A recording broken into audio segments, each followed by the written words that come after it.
Oke, selamat siang. Minggu ini kita masuk ini ya, sesuai dengan timeline kita minggu ke-6 kita masuk di supply chain dan blueprint ya. Jadi materi hari ini adalah supply chain. Jadi apa-apa yang materi ya, jadi informasi materi soal supply chain yang bisa mungkin membantu Anda memahami ya apa-apa yang ada di blueprint yang dibahas ya. Jadi hari ini kita materi supply chain and blueprint.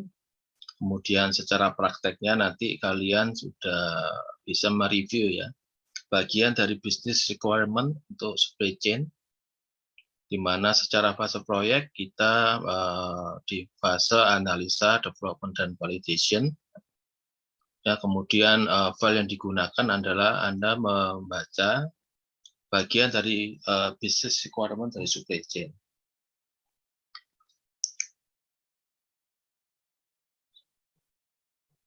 Oke, nah saya akan tampilkan blueprint tentang supply chain ya. Jadi poin-poin apa yang ada di bisnis blueprint supply chain yang nanti Anda bisa fokuskan ya ke dalam materi. Itu poin-poin apa yang Anda harus kuasai ya.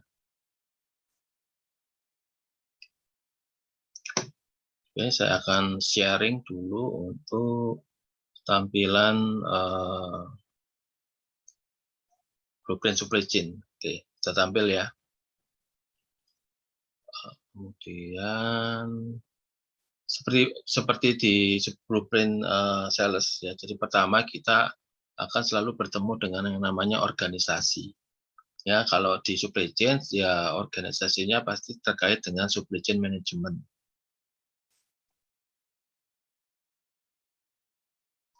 Nah, dalam setiap sectionnya pasti kita dapatkan 2 bab ya. Jadi bab per hari ini, nanti setelah mata kuliah ini berarti Anda bisa mereview business requirement, ya. Kemudian nanti ketika workshop, Odo Anda akan mereview tentang business blueprint. Nah, kunci-kunci apa aja yang ada di level organisasi supply chain ya. Jadi pertama, supply chain organization structure ya, itu bisa dimulai dari purchasing organization. Ya, kalau company, business area itu udah kita ulang-ulang ya sejak blueprint sales. Nah, khususnya di supply chain ini kita masuk di purchasing organisasi. Nah, apa sih purchasing organisasi? Ini kaitannya dengan organisasi pembelian yang berlaku di dalam perusahaan.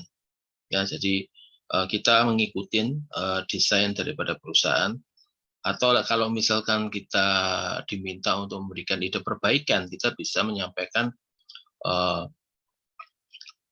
kiat-kiat ataupun masukan-masukan yang bisa mematahkan ya bagaimana purchasing organisasi yang sesuai dengan kebutuhan perusahaan. Nah, contoh-contoh purchasing organisasi ini banyak ya dalam setiap industri, mesti ada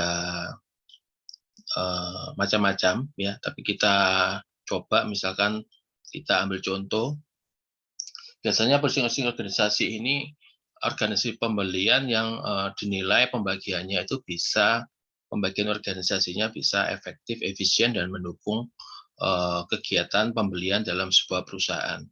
Ya, misalkan asumsinya perusahaan berkelas nasional ya, jadi seluruh Indonesia. Nah, ini tentunya bagaimana membuat desain purchasing organisasi itu bisa maksimal dengan luasan cakupan area cabang dan pusat yang menyebar di seluruh Indonesia ya. Jadi misalkan perusahaan kecil gitu ya, misalkan pusatnya di Surabaya dengan penyebaran cabang di Jawa Timur gitu ya.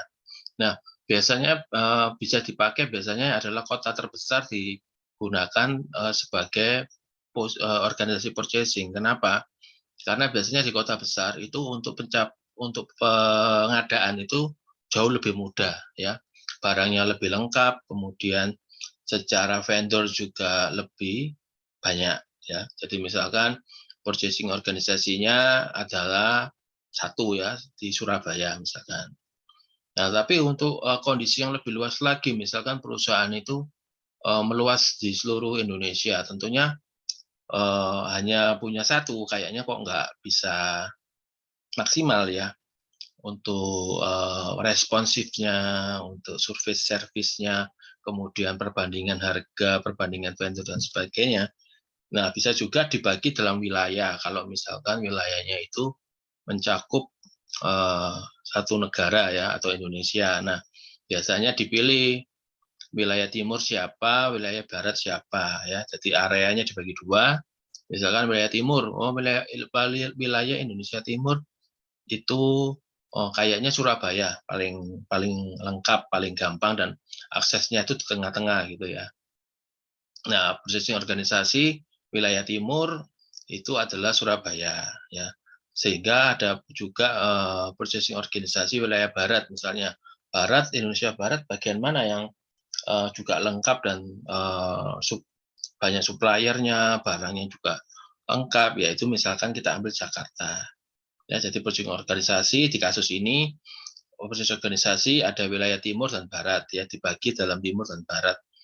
Nah, bisa juga karena dibedakan pembelian lokal sama impor gitu ya, bisa juga karena lokal, karena impor itu biasanya lebih banyak persyaratan dan sebagainya yang tidak bisa ditreatment sama dengan pembelian lokal ya, maka biasanya dibagi.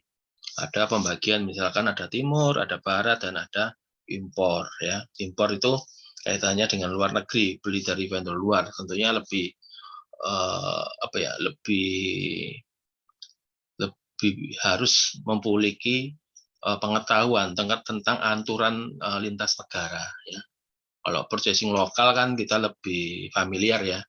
Tapi kalau sampai luar negeri itu biasanya kan kita harus ekstra informasi, skill ya untuk bisa tahu aturan antar dua negara, kemudian perpajakannya, kemudian letter of credit-nya dan sebagainya. Nah, itu purchasing organisasi, yaitu organisasi yang mengcover pembelian ya, proses pembelian.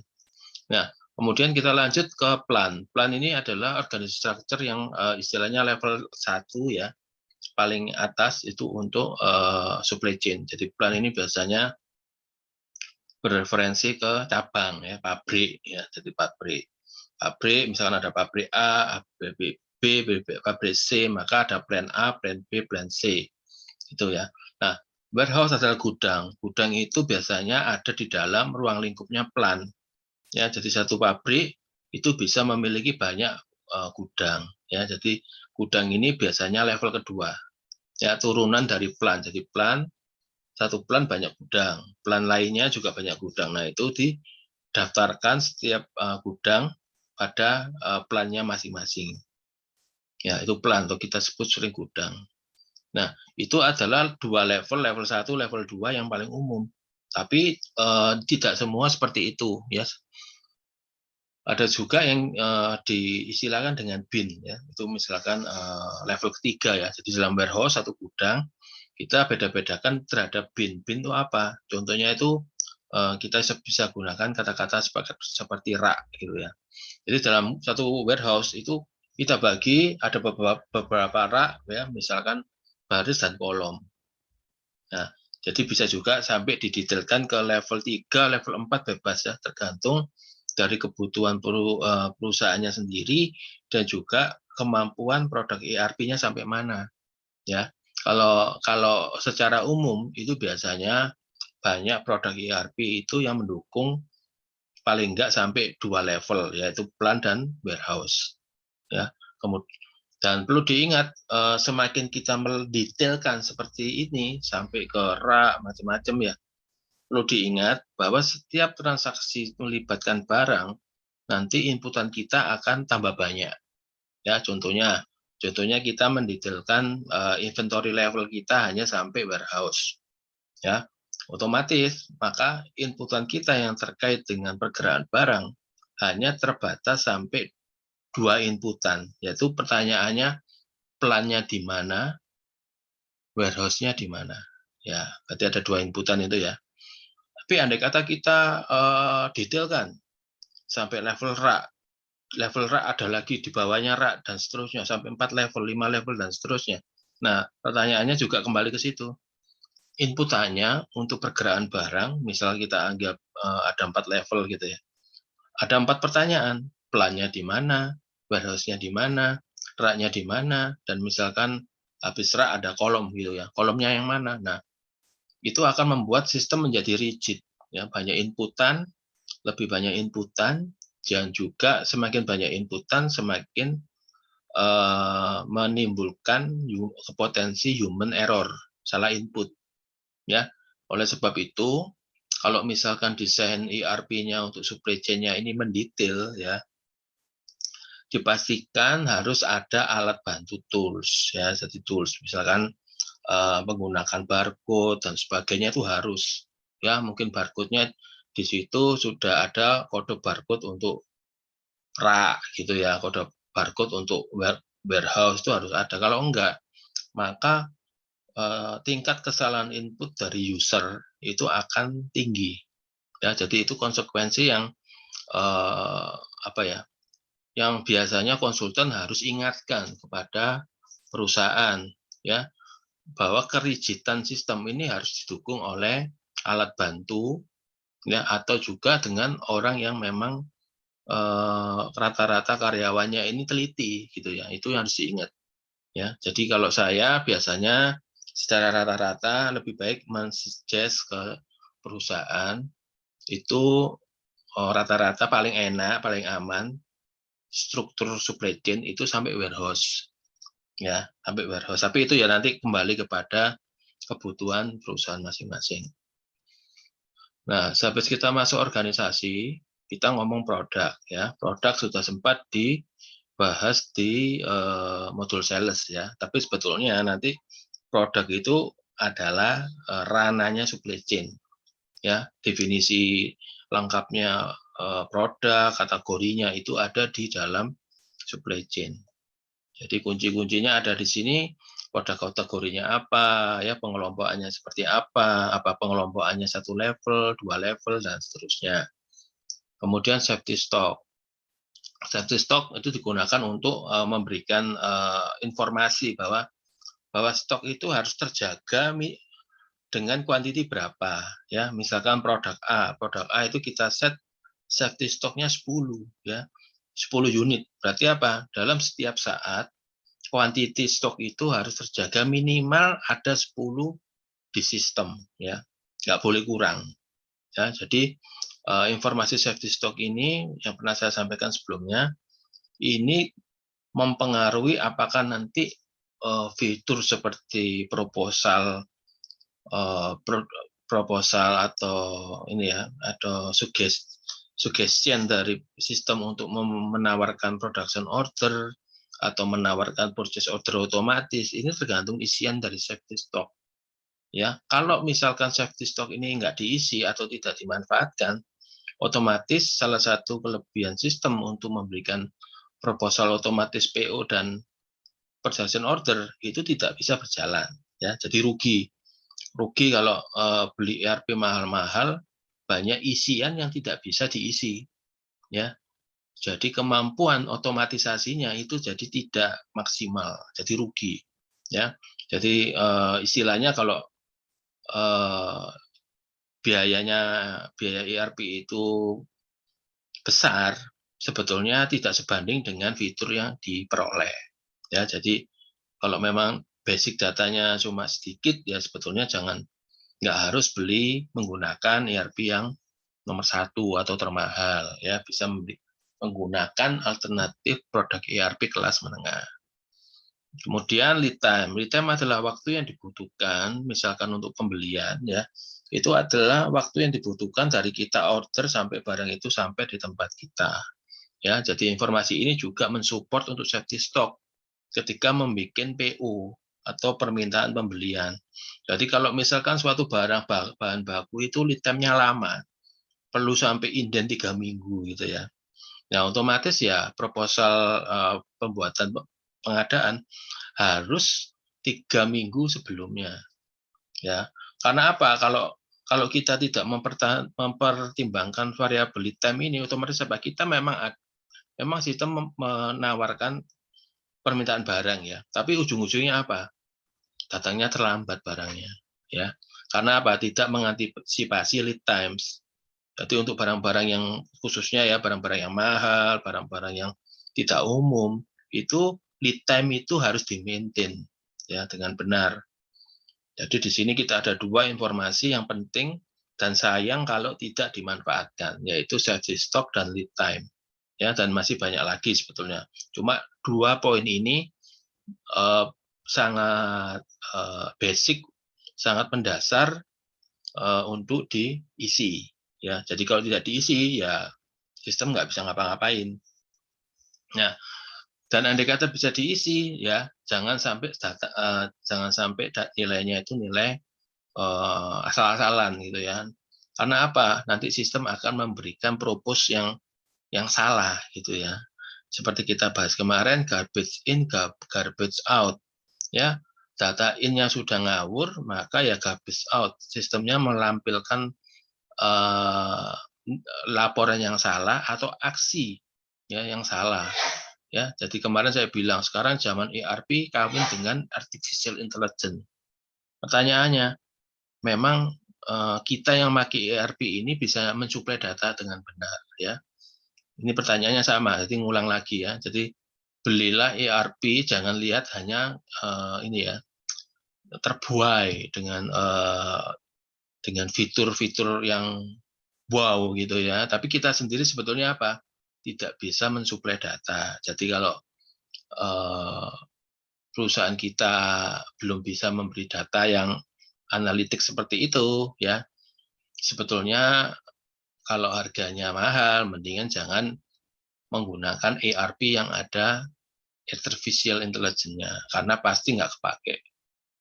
Ya, kemudian kita lihat data berikutnya adalah BOM. Ya, ini BOM bukan produk gitu ya. Ini adalah singkatan dari Bill of Material. Bill of Material ini sering saya sebutkan sebagai resep. Ya, jadi untuk membuat produk jadi A, itu resepnya apa sih?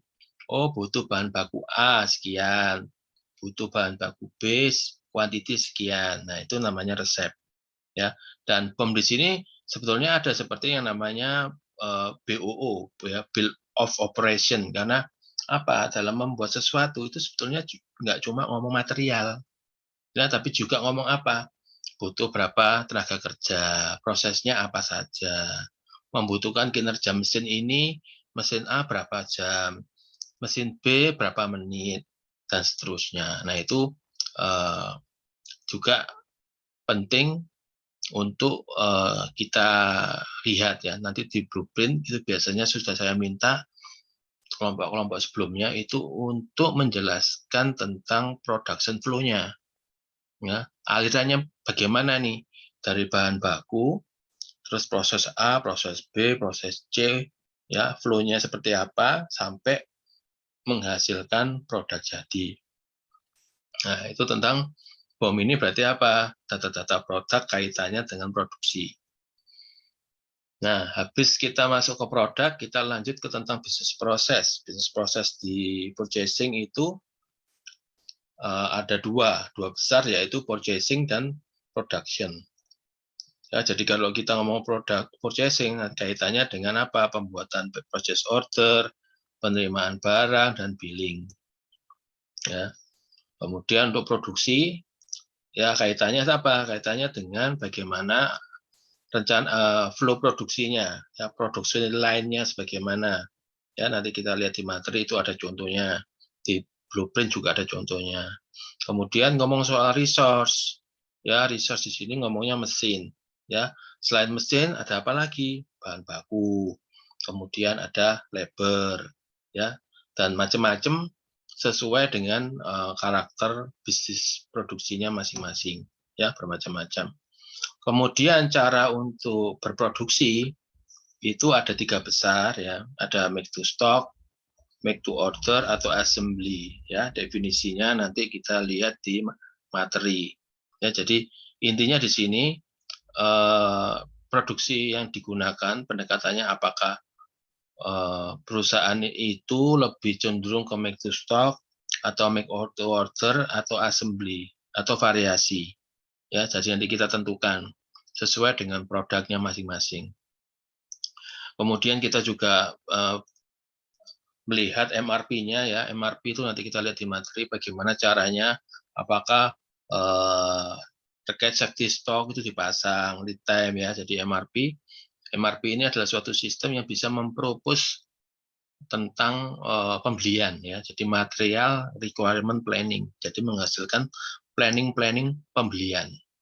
Ya, nanti kita lihat di materi juga ada bagaimana sistem ini berjalan sehingga bisa mempropose yang namanya 3 hari lalu seharusnya kita beli, misalkan gitu ya. Terus 2 hari lagi kita harus beli dan sebagainya, kuantitinya berapa, produknya apa. Nah, itu MRP. Jadi mempropose rencana pembelian. Kemudian juga production order, yaitu suatu aktivitas suatu transaksi yang di sistem ya kita catatkan bahwa dalam sebulan ini kita dalam satu periode ini kita melakukan aktivitas produksi barang apa aja dengan kapasitas hasilnya berapa. Nah, itu production order. Kemudian berikutnya tentang accounting posting. Nah, kita ingat bahwa setiap transaksi yang memiliki dampak nilai ekonomi maka harus ada jurnal posting. Nah, sama juga dengan di supply chain ini. Di supply chain ini ada beberapa transaksi yang memiliki terkaitan dengan jurnal otomatisnya, yaitu ketika terkait good receipt atau penerimaan barang hasil dari pembelian. Ya, ini itu ada.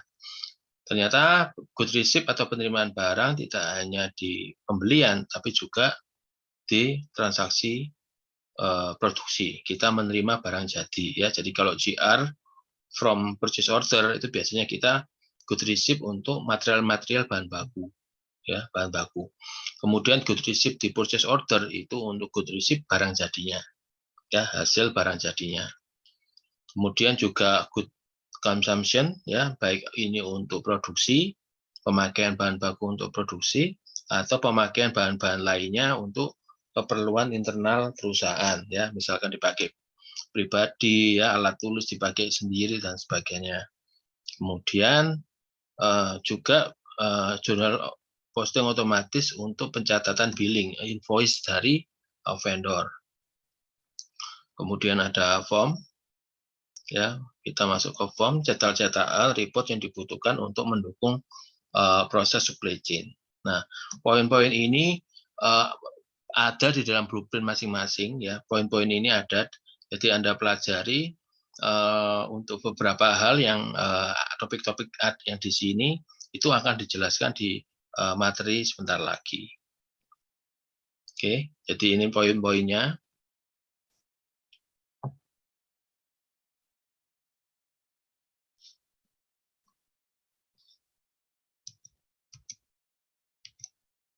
Oke, kita lanjut ke slide berikutnya.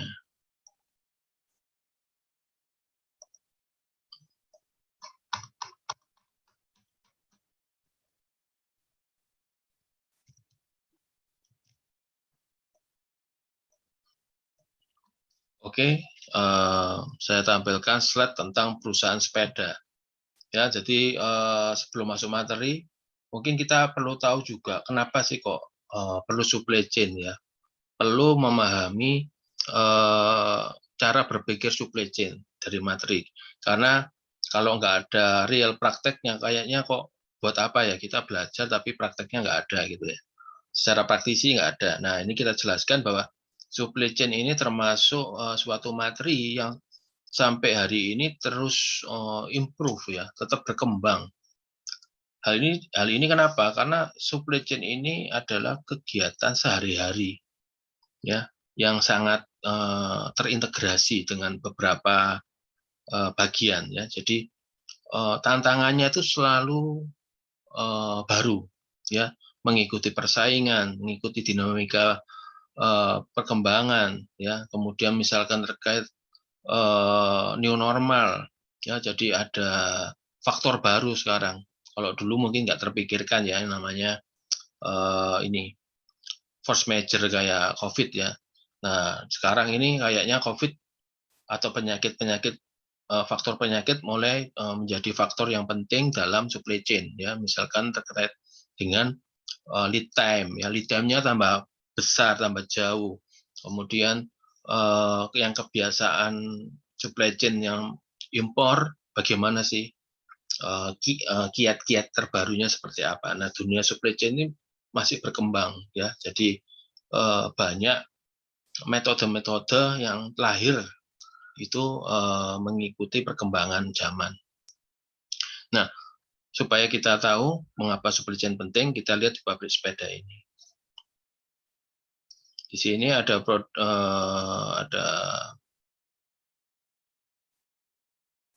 pabrik sepeda ya. Pabrik sepeda established 2014, jadi cukup lama. Nah, di sini pabrik sepeda ini simple ya, yaitu melayani penjualan sepeda kepada customer ya. Kemudian di sisi bahan baku dia melakukan pembelian kepada vendor ya, kemudian diproduksi, kemudian dimasukin gudang, kemudian dijual. Nah, pertanyaannya apakah sesimpel tadi yang saya sampaikan ya, prosesnya sederhana. Sederhana, hanya sesingkat itukah? Selancar itukah pertanyaannya ya. Nah, di dalam proses toko sepeda itu paling tidak untuk supply chain ada 4 titik ya yang di sininya disorot. Pertama adalah sisi pembelian ya. Di sini pembelian. Di sini adalah ya kaitannya hubungan dengan vendor ya, pembelian barang masuk, bahan baku masuk. Kemudian ada kaitannya setelah barang masuk, berikutnya kaitannya dengan produksi. Ya, produksi kaitannya nanti barang jadinya masuk ke gudang. Ini gudang. Nah, habis dari gudang, barang dijual melalui fungsi sales. Kemudian ke customer ya. Nah, selain vendor ini bahan baku, sebetulnya bahan baku ini tidak langsung masuk produksi ya, tapi harus lewat gudang ya. Gudang baru ke produksi. Seperti itu ya. Untuk bahan baku. Tapi kalau barang jadi memang dari produksi ke gudang. Nah, untuk ini hanya ilustrasi untuk memudahkan flow-nya menjadi ini ya, serial seperti ini. Jadi dari vendor, barang masuknya nanti akan diproduksi, produksi nanti barang jadinya masuk ke gudang nanti akan masuk ke fungsi sales. Nah, semudah itukah? Di situ berarti ada 4 komponen atasan ya. Ada sales, ada dari manajer pembelian ya, ini manajer pembelian. Ini kemudian ada manajer produksi, kemudian ada manajer gudang, kemudian ada sales ya. Ada 4 ini dalam supply barang ya, supply chain.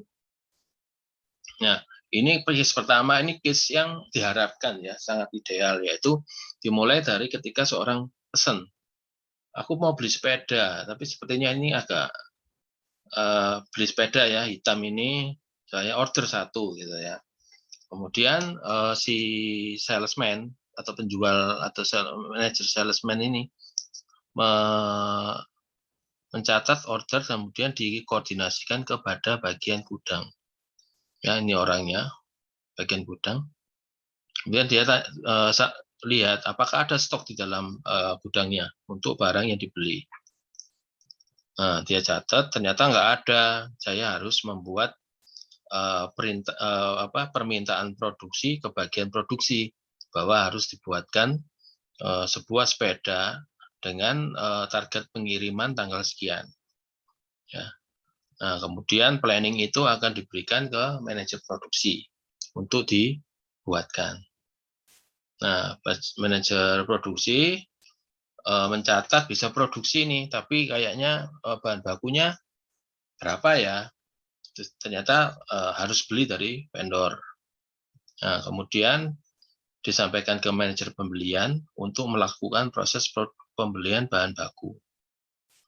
Ya, kemudian manajer pembelian order, kemudian barangnya dikirimkan, ya part-partnya dikirimkan, diterima di perusahaan, kemudian produksi bisa berproduksi, menghasilkan sepeda, sepedanya langsung dikirimkan ke gudang, ya sudah di packing, kemudian disimpan di gudang dengan waktu tertentu, dikirimkan ke customer, ya secara tepat waktu, diwakili oleh fungsi sales.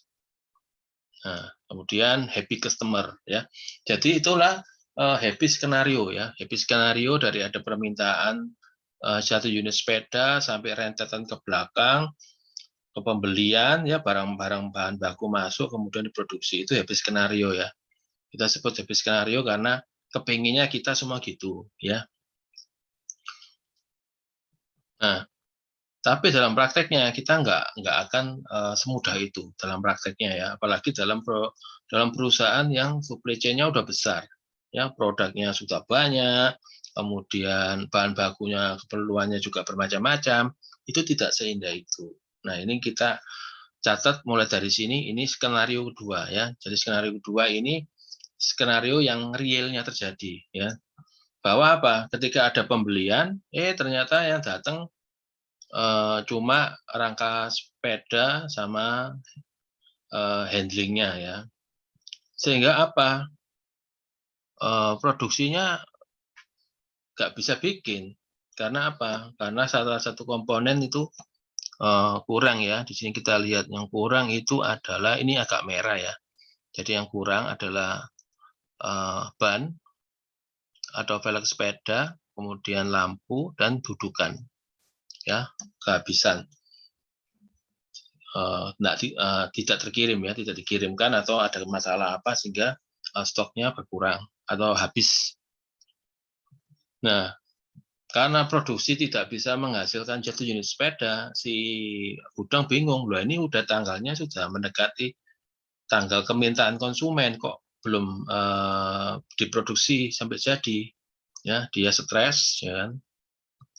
Kemudian salesnya juga stres karena apa? Konsumennya juga tidak puas, ya. Konsumen tidak puas bahwa barang yang dikirim itu, barang yang diorder itu tidak selesai, ya. Dan kemudian ketika si vendor mengirim sisanya, ya, ngirim velg, kirim lampu, dan kirim dudukannya, ternyata apa? Barangnya sudah ready, siap dikirim, ternyata apa? Customer-nya udah kecewa, ya. Karena apa? Prosesnya tidak sesuai dengan janji. Ya, jadi customer pergi tidak jadi beli, ya. Itu case nomor 2. Case kedua adalah terjadinya kekurangan bahan baku, ya, sehingga merembet kemana-mana sampai customer nggak puas. Nah, case ketiga ini belajar dari case kedua, maka sekarang apa? Pembelian ini belinya banyak sekali, ya. Jauh-jauh hari dia beli banyak sekali part, ya, part sepeda, ya. Dia beli banyak sekali, ya, banyak sekali karena dia dijadikan ini, ya, sumber masalah di case kedua. Dia beli sebanyak-banyaknya, kemudian produksi juga happy karena produknya lengkap, ya, bahan bakunya lengkap, ini semuanya ada. Dia memproduksi dengan cepat, menimbulkan banyak sepeda, ya, menghasilkan banyak sepeda. Nah, barang sepeda yang jadi juga banyak masuk ke inventory, ke gudang, ya. Jadi kebalikan, kalau tadi bikin 1 sepeda aja nggak nutut, sekarang bisa bikin 3 langsung, 3 sepeda, ya, masuk ke gudang, di packing. Nah, mulai bingung, manajer gudang mulai bingung, lah ini kok barangnya kok banyak banget, ya, yang barang jadinya kok banyak sekali di gudang, ya. Padahal beli cuma 1, gitu, ya. Nah, jika diberikan terus orang gudang juga merasa penuh, kemudian sepedanya dikirim, produk barang jadi sepedanya diinfokan ke manajer penjualan, ya. Nah, di sini happy customer puas, dia dapat sepeda, ya. Yang stres sekarang adalah manajer penjualan. Karena apa? Barang jadinya banyak banget. Nah, ini siapa yang beli, ya? Jadi kebalikan, jadi case 2 dan case 3 ini suatu pembelajaran bagi kita semua, ya, Berarti apa? Inventory itu kalau kalau terlalu sedikit salah, terlalu besar juga salah, ya. Karena apa? Terjadi ketidakseimbangan, ya. Jadi tidak keseimbangan. Jadi kalau yang case pertama kita merugikan customer, ya, kita merugikan customer. Tapi dari sisi perusahaan karena nggak jadi beli, kita cuma menyimpan satu unit sepeda, ya. Jadi nggak terlalu banyak menghabiskan space inventory kita, ruangannya, ya. Sedangkan yang ketiga ini customer puas, dapat satu sepeda, ya. Tetapi timbul masalah yang lebih besar dari case kedua, yaitu apa? Kita kebanyakan stok, ya, nggak tahu mau dijual kemana. Dan ini akan menjadi berikutnya potensi kerugian, yaitu apa? Misalkan barangnya rusak di gudang karena kelamaan tidak ada yang beli. Kedua, barang terpaksa dijual lebih murah atau malah di bawah harga pasar agar supaya laku. Ya, jadi case kedua dan ketiga sebetulnya yang paling agak bermasalah dari segi keuangan adalah case ketiga, ya, walaupun customer-nya puas. Ya, karena apa? Nilai inventory yang besar, ya, dan berpotensi kerugian lebih dalam. Nah, itu ya. Ternyata di realnya itu yang lebih sering terjadi adalah case nomor 2 dan case nomor 3. Nah, sehingga ya itu tadi bagaimana kita bisa membuat customer happy dan kita juga sebagai perusahaan itu juga efektif dan efisien. Nah, itu kita memerlukan yang namanya supply chain management. Ya, pola pikir supply chain management dan seterusnya nanti akan menjadi dalam suatu bagian dalam ERP. Ya, karena apa? 4 bagian ini itu seperti sebuah rantai, ya. Jadi kalau mau efektif itu harus bergerak semua, nggak ada salah satu yang diem, ya. Contohnya dalam case kedua itu yang diem itu di sini di bagian produksi, ya. Ini diem ini, ya. Ini juga diem, nggak ada pergerakan dan ini juga nggak bisa jualan, diem, ya. Itu case pertama. Berhenti di 3 titik itu, nggak bisa berproduksi, gudangnya nggak ada barang, nggak ada penjualan, ya. Sedangkan kalau di case ketiga, ya, yang nggak bergerak adalah ini, ya. Ini yang case kedua. Gudang nggak bisa ngapa-ngapain, cuma terima barang terus, ya, nggak bisa ngeluarin, penjualannya nggak ada, ya. Jadi yang namanya supply chain itu nggak seperti itu. Supply chain itu adalah menggerakkan semua roda, ya, menggerakkan semua roda, semuanya bersinergis. Jadi intinya apa?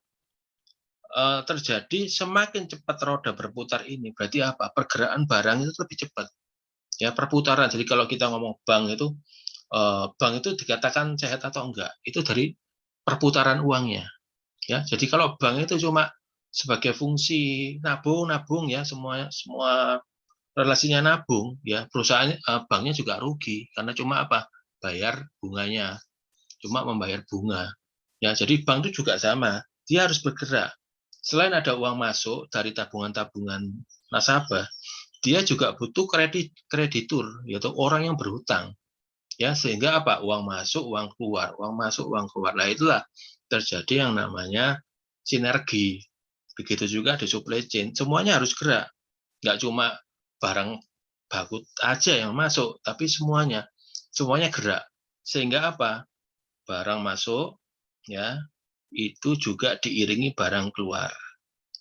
Ya, nanti kita di slide belajar juga ada tentang supply chain yang sehat. Ya, dikatakan supply chain yang sehat itu seperti apa? Ya, salah satunya ini, barang masuk diikuti barang keluar. Ya, gitu ya. Nah, itu gunanya makanya kita perlu sistem. Karena apa? Supaya kita bisa mengontrol barang-barang yang hampir habis atau memang di bawah level stok. Ya, jadi kita tahu, kita bisa antisipasi sebelum tiba waktunya kita membutuhkan. Ya, ada kita bisa lihat trennya, tren penjualannya, tren barang-barangnya bisa kita lihat secara sistem. Ya, sehingga harapannya seperti ini. ya pembeliannya terukur ya, bukan kekurangan, bukan kelebihan, tapi terukur. Produksinya juga dengan planning ya, bukan asal membuat ya. Kemudian penjualannya juga menjadi lebih baik ya, kepuasan customer juga lebih baik juga ya, happy customer. Jadi happy customer itu tidak berarti kita harus merugikan perusahaan ya. Jadi sama-sama happy, itu namanya bisnis. Customer happy, sesisi usaha perusahaan atau bisnis juga happy. Itu yang namanya bisnis yang berkesinambungan ya. Jadi jangan menyenangkan customer aja tapi kita berdarah-darah ya, itu juga yang dialami ini yang namanya startup company ya. Jadi startup company itu awal-awalnya cuma membuat customer happy ya, mereka rugi secara finance nggak masalah, mereka menggunakan kata-kata valuasi, wah gitu ya. Padahal secara kata-kata valuasi juga duit gitu ya, bermakna dengan finansial ya, tapi sama seperti itu ya. Nanti suatu saat ketika valuasinya gede atau istilahnya engagement dengan dengan relasi itu besar, baru dia mulai berhenti bakar-bakar uang, kemudian mulai menjadi profit center ya. Tapi harapannya kalau zaman sekarang, harapannya adalah jangan sampai misalkan suatu startup sudah tidak bakar-bakar uang, mulai pengen cuan, ya. Pada saat itu semoga customer-nya nggak lari ke merek lain. Karena apa? Kalau sudah nggak ada bakar-bakar uang tuh biasanya pindah, ya. Rela customer tuh pindah. Kayak kita ini pindah ke lain merek, ya. Jadi waktunya kita startup cari untung, malah buntung, ya. Karena apa? Customer nggak ada yang loyal hari ini ya, nasionalisme pun digadaikan kan demi yang namanya bakar-bakar uang. Jadi anggap aja yang paling head to head lah ya, startup untuk ini ya, apa, ojol ya, produk lokal, si anggap aja namanya GO gitu ya, orang lokal yang buatan negara sebelah, merek GR gitu ya. Nah itu kan katanya salah satu sudah mulai cari duit, ya, cari untung. Ya jangan sampai ya nanti relasinya ngikut pindah ke merek GR gitu ya. Karena apa? Sudah tidak bakar-bakar uang, niatnya pengen profit ya. Jadi apa ya? Agak ngeri deh, ngeri ya zaman sekarang ngeri. Bisnis konvensional tergerus oleh startup company ya.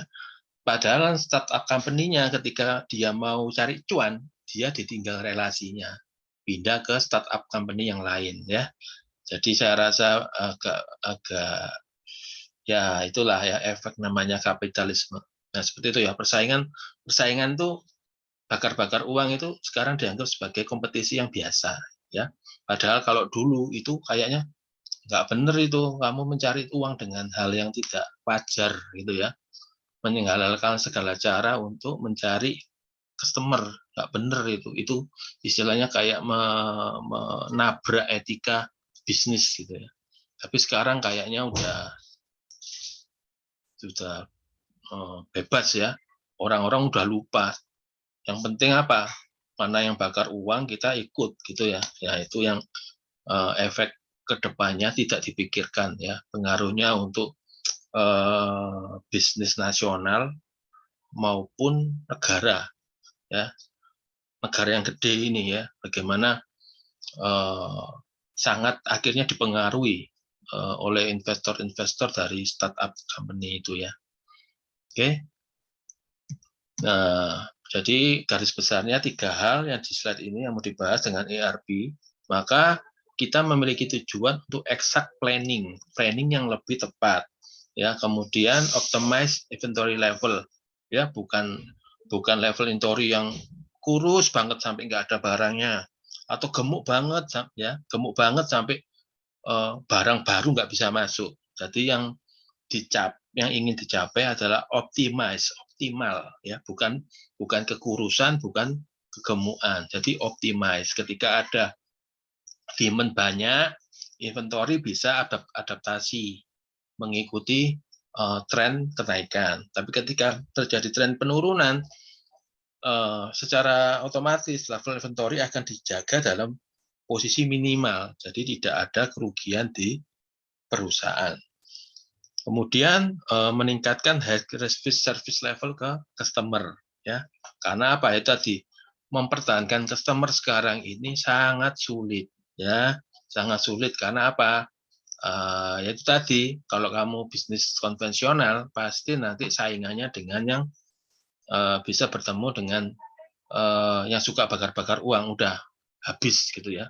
Jadi kalau lihat gurita sekarang ya, gurita zaman lalu ya, seperti banyak grup ya konvensional itu sudah mulai tersaingi dengan startup ya. Jadi ya peperangan semakin nggak ada kuat sekarang ya. Tidak ada istilahnya jumawa, saya industri lama terus jumawa sombong nggak bakal rugi, nggak bakal bangkrut, nggak bakal ketinggalan customer. Nah itu nggak boleh begitu karena sudah mulai banyak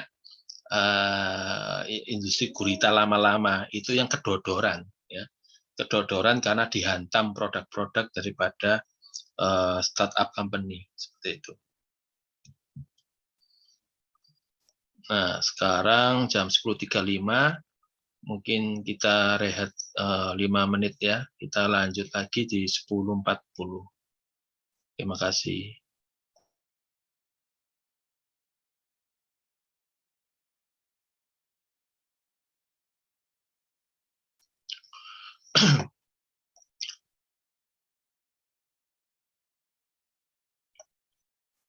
Oke, yang tampil adalah slide tentang supply chain ya. Sekarang kita masuk ke bagian supply chain.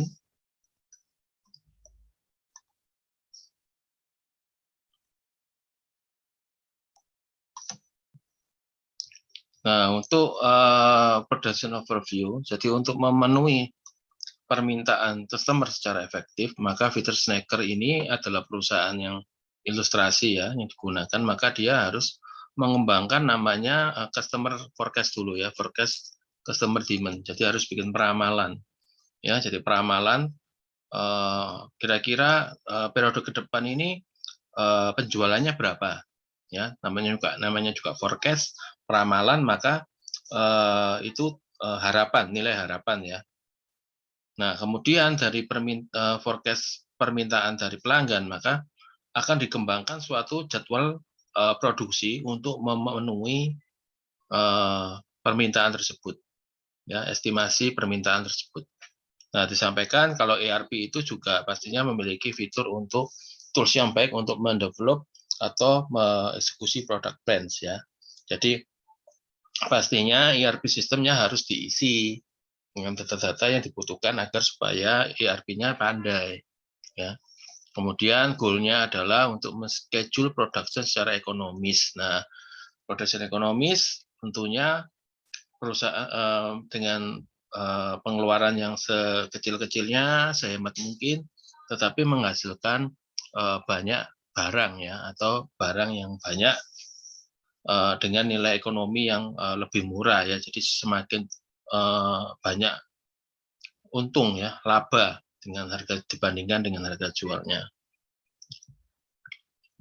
Nah ini kembali tadi ke menjelaskan dari 3 model pendekatan untuk produksi. Ya, ada make to stock, ada make to order, atau ada assembly to order items. Nah, make to stock item adalah suatu pendekatan produksi di mana membuat produksi untuk membuat inventory atau persediaan. Jadi bikin terus, ya, sehingga sifatnya ini karena bikin terus, membuat terus ya setiap saat, produksi terus, sehingga apa bisa memiliki nilai tambah, yaitu bisa mengantisipasi kalau ada order yang mendadak. Nah, make to stock ini biasanya dipakai untuk perusahaan-perusahaan atau industri yang sudah ini ya memiliki kebutuhan yang sudah mendekati fix ya. Jadi segmen marketnya sudah terbentuk, pelanggan-pelanggan yang rutin produk ini rutin dibeli oleh customer. Jadi kita istilahnya tidak berproduksi atas permintaannya sudah fix, enggak. Pokoknya kita bikin terus saja, dan biasanya barang itu laku setiap hari ya, atau secara reguler tuh selalu ada orang yang beli. Ya, jadi misalkan untuk produk-produk yang sudah branded ya, udah top 10 lah, pokoknya produk top 10 laris ya, menjadi ikon nasional, tiap saat banyak yang beli secara rutin, menjadi kebutuhan rutin rumah tangga, maka dia make to stock. Jadi dia bikin aja setiap hari, setiap minggu, setiap bulan, dia bikin aja ya, pasti apa, pasti ada yang terserap, pasti ada yang membeli. Nah, biasanya top brand itu biasanya dia menggunakan make to stock ya. Nah, beda dengan make to order ya. Make to order ini basisnya adalah tergantung ketika ada orang order baru kita bikin ya, atau biasanya kalau sehari-hari kita lihat di Instagram di mana dia pakai open PO ya, kalau ada beli baru dia membuat secara beberapa unit gitu ya. Nah, beda banget make to stock itu mengabaikan customer order ya, pokoknya bikin terus. Sedangkan beda dengan make to order harus menunggu pesanan. Nah, ini biasanya untuk barang-barang yang misalkan memang belum punya segmen market yang rutin ya, belum tentu setiap hari ada yang beli, atau barang itu mahal sekali, atau barang itu custom ya. Custom itu misalkan mobil sport gitu ya, bisa custom kulitnya, bahan kulitnya bisa pilih sendiri, pilihan peleknya bisa milih sendiri, kemudian konfigurasi mesin bisa di custom untuk meningkatkan horsepower, ada ditambahi turbo dan sebagainya. Ya, itu memang spesifik produk itu masuk make to order. Ya, kemudian juga ada assemble to order item di mana ada kombinasi ya, combination antara make to stock dan make to order. Jadi contohnya apa, Pak? Misalkan dalam suatu produk jadi itu ada barang setengah jadinya ya, barang setengah jadi misalkan industri mobil ya. Industri mobil untuk sampai ke jadi unit mobil custom memang dia make to order ya. Tapi untuk bahan-bahan material kulit dia membuat sebagai barang setengah jadi. Jadi di stok semua ya. Jadi bahan-bahan seperti bahan kulit, kemudian barang-barang yang item part yang dipakai universal ya, misalkan ban gitu ya. Kemudian misalkan juga tadi saya bilang bahan kulit ya. Kemudian juga misalkan logo mobil itu dia make to stock, dia bikin untuk stok gitu ya. Sedangkan untuk menjadi satu unit mobil beneran dia menunggu pesanan. Nah, itu kombinasi antara make to stock dan make to order. Nah, ini di sini kita belajar tentang fitur snacker di mana dia menggunakan make to stock ya. Kenapa kok make to stock? Karena secara produk saya tebak snacker atau ini ya, snack bar itu awet ya, bisa lebih dari 2 tahun misalkan gitu ya. Maka nggak worry kalau misalkan dan memang dikonsumsi ya, banyak orang yang mengkonsumsi setiap hari sebagai camilan dan sebagainya, maka dia menggunakan pendekatan mix to stock. Mix to stock bikin banyak, kemudian ya dijual. Andai kata masih nggak langsung laku pun, barang tidak rusak, ya bisa disimpan di gudangnya sendiri atau juga di gerai-gerai toko. Jadi ya paling aman mix to stock ya. Nah, di sini kita lihat dari kiri ke kanan. Ya, di kiri kita lihat sebetulnya dari warehouse dia ada 2 warehouse. Raw material dan finished good. Ya, di sini informasi ini kita bisa tahu, oh struktur organisasinya ini ada 2 warehouse, ya, satu raw material atau bahan baku, satunya barang jadi. Nah, kemudian di lini produksi pertama atau mixer line ini ada 4 mesin mixer, ya, atau penyampur, ya. Di sini ada 4 mixer, ada resource 4 mixer yang dilakukan bisa secara paralel. Ya, kemudian dari 4 mixer akan bergabung di satu snack bar production line. Di sini ada aktivitas untuk pembentukan, untuk pembakaran, pemanggangan, dan juga sampai packing, sehingga barang setelah di packing akan siap disimpan ke dalam gudang barang jadi. Ya, itu namanya production flow. Jadi kita tahu, nggak cuma tahu nanti bomnya, tapi juga tahu tentang langkah-langkah atau aktiviti proses yang dilakukan sampai membuat barang jadi. Nah, ini di sini kita jelaskan bahwa sudah mulai kita pahami bahwa dalam setiap lini produksi itu memiliki kapasitas, ya, kemampuan maksimal yang dia bisa lakukan. Nah, di sini snack bar line can produce 200 bar per menit, ya. Setiap menit itu 200 bar atau 12.000 bar setiap jam, ya, kapasitas.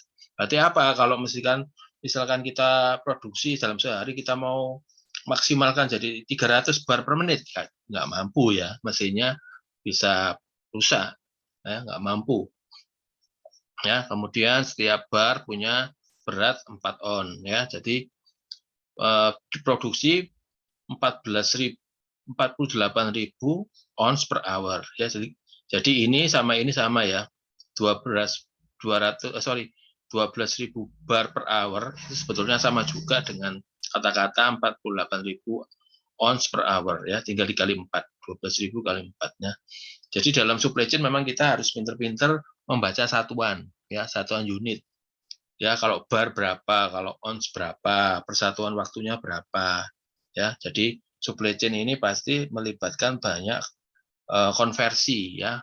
Jadi perkalian, pembagian. Nah, itu salah satu fungsi supply chain, karena satu barang itu aja bisa dijual dalam banyak satuan, ya. Ada yang dijual dalam per kilo gitu, ya, misalkan pakai timbangan. Ada juga yang ternyata karena dimasukkan kaleng, jualnya dalam satuan kaleng, ya, macam-macam. Di sini diinformasikan bisa beroperasi 1 shift per hari, ya, asumsi 1 shift 8 jam, ya. Jadi sehari produksi dijalankan setiap jam. Setiap hari sebesar 8 jam. Nah, ini adalah beberapa problem yang dialami kalau sistem tidak memiliki sistem, ya, dilakukan secara manual. Misalkan ini kendalanya adalah inventory problem, ya. Jadi ada masalah tentang inventory problem, di mana apa? Kalau dilakukan secara manual, maka ini akan dilakukan dengan pendekatan koordinasi komunikasi, ya. Jadi jika koordinasi komunikasi ini tidak dijalankan dengan baik, maka, ya, production manager ini akan mengalami yang kekurangan metode yang sistematik, ya. Untuk apa? Untuk mengantisipasi permintaan dari penjualan, ya, khususnya yang dadakan. Nah, dari meeting antisipasi, kemudian dia juga harus melakukan adjusting production, ya, adjusting production untuk menyesuaikan dengan actual sales. Ya, ini ada mic yang nyala. Ini mau bertanya atau saya off-kan mic-nya?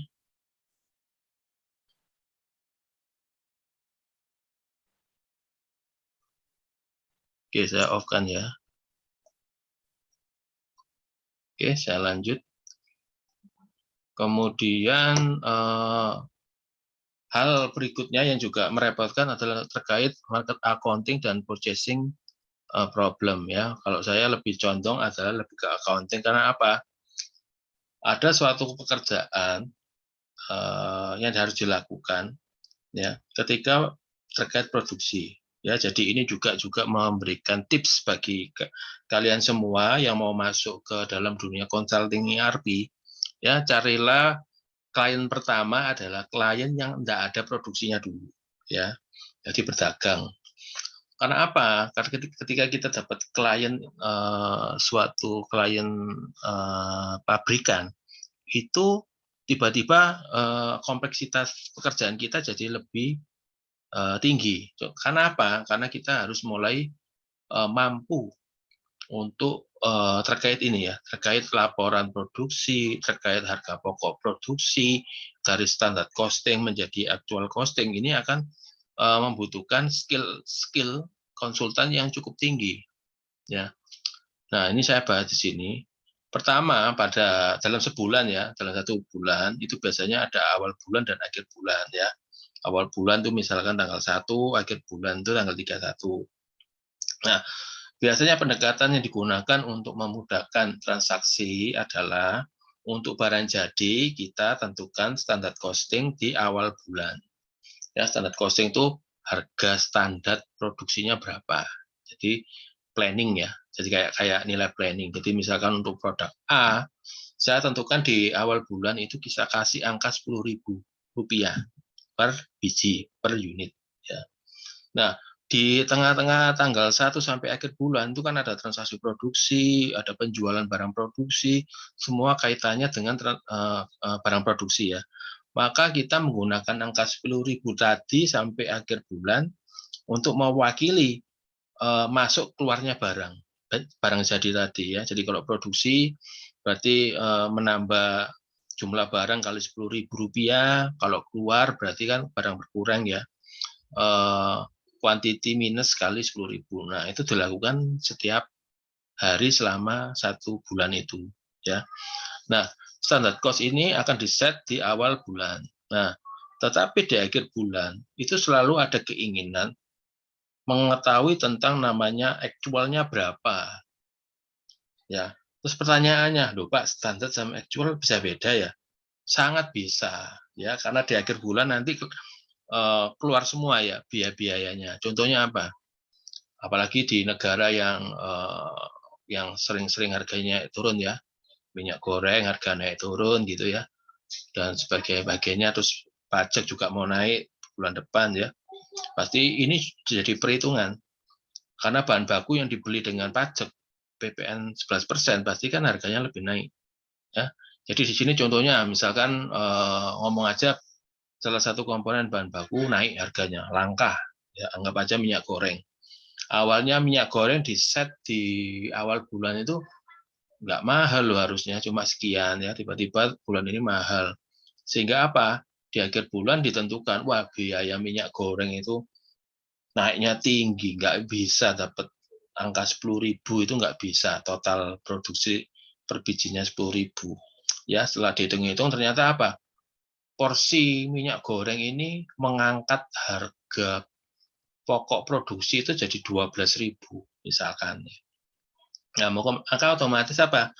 Dalam di akhir bulan maka semua transaksi yang melibatkan barang jadi yang diakui 10.000 itu harus dikoreksi semua dalam sebulan supaya jadi 12.000 ya. Jadi ada selisih 2.000. Nah, itu yang disebut di sini mengcompare standard cost dengan actual cost ya. Standard cost-nya 10.000, actualnya 12.000, dan selisihnya itu harus diakui ke dalam laporan produksi dan laporan accounting ya. Jadi banyak ERP yang tidak punya fitur ini ya, tidak ada fitur yang secara otomatis mendukung koreksi dalam sebulan ya dengan menggunakan actual cost. Itu jarang ya. Selama ini yang saya tahu, ini karena saya tahunya produk itu ya, saya tahunya produk kayak Odoo, Empire, terus kemudian SAP. Ini baru SAP yang ada fitur ini. ya. Jadi real ya. Banyakan ERP menengah ke bawah itu menggunakan standar costing ya. Ketika ada actual itu baru di-adjust di bulan ke depan. Bulan depan itu standar cost-nya dijadikan 12.000 ya. Tapi bulan yang sudah berjalan ini yang kena dampak minyak goreng mahal itu ya sudah tidak bisa diupdate lagi, tidak bisa dikoreksi.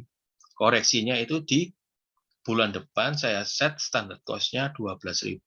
Ya, jadi mulai bulan depan diakui bahwa pembuatan satu unit barang ini itu nilai 12.000 diakui. Ya, itu kalau memang produk ERP-nya tidak bisa melakukan ini standar costing menjadi actual costing. Ya, jadi itu seperti itu. Makanya saya bilang untuk perusahaan pabrikan, ya pabrikan yang besar-besar, yang rigid, yang menginginkan laporan yang real time, yang akurat dan presisi, dia nggak mau actual cost itu dianggap sebagai normal cost di bulan depan. Ya saya mau akui dicatat di bulan ini. Nah itu yang membutuhkan kemampuan Anda untuk mencari solusi jalan tengah. Ya, bagaimana keinginan customer itu bisa diakomodasi.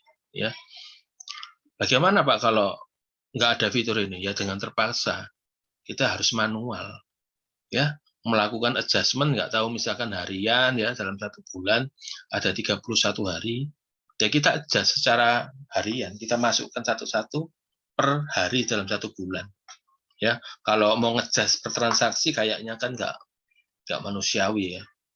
Kalau satu bulan ada sekian puluh ribu, sekian juta transaksi melibatkan barang jadi, wah bisa kerja rodi ya untuk bikin apa adjustment ya. Jadi jalan tengahnya mungkin adalah dibuat adjustment manual per hari ya, per akhir hari ya, di total jadikan 12.000, hari kedua di total dijadikan 12.000. Nah seperti itu.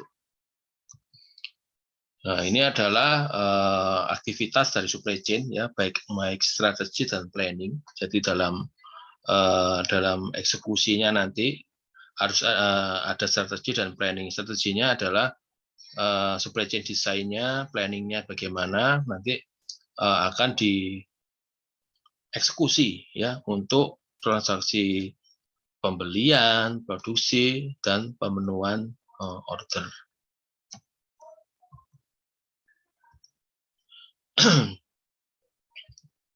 Nah, tadi yang saya bilang sebetulnya bagaimana sih ERP bisa pinter seperti itu ya. Nah, ini saya akan buka dulu. Jadi apa yang kita lihat di sini adalah untuk membuat sampai kita tahu barang apa aja yang kita beli, barang apa yang sampai kita produksi, kita harus melakukan tahapan ini. Ya, outputnya adalah rencana pembelian dan rencana produksi. Tetapi kita perlu inputan dulu sebagai langkah awal, yaitu sales forecasting dan starting inventory. Sales forecasting adalah peramalan penjualan untuk periode ke depan. Kira-kira saya mau jual berapa banyak, ya itu namanya sales forecasting. Nah, sales forecasting harus dikombinasikan dengan starting inventory atau barang-barang yang sudah ada di gudang, ya. Karena apa? Ya nggak mungkin kan kita produksi cuma ngikutin peramalan penjualan, padahal di stoknya itu misalkan masih banyak barang. Ya, jadi kita kombinasikan dua hal ini supaya kita dapat netonya. Kira-kira netonya berapa sih barang jadi yang harus dibutuhkan itu berapa? Ya, jadi ada sales forecasting dan starting inventory sebagai inputan. Nah, kemudian nanti dilanjutkan dengan pembuatan sales and operation planning, ya. Jadi mengkombinasikan untuk dapat dapat rencana produksinya. Dari sini nanti dapat menghasilkan rencana produksi bulanan. Kemudian dilanjut demand management untuk mendapatkan weekly dan daily produksi. Kemudian dengan untuk barang-barang baku yang dibutuhkan nanti akan dieksekusi oleh MRP untuk mendapatkan rencana pembeliannya kapan, kuantitinya berapa, dan untuk barang-barang jadi nanti akan digunakan detail scheduling untuk membuat eksekusi produksi harian, ya, menghasilkan production. Nah, tampilan yang kita lihat ini sebetulnya adalah suatu hasil kerja dari dunia akademisi, ya. Jadi sama yang saya sampaikan di kelas pagi. Jadi yang kita lihat ini adalah hasil-hasil daripada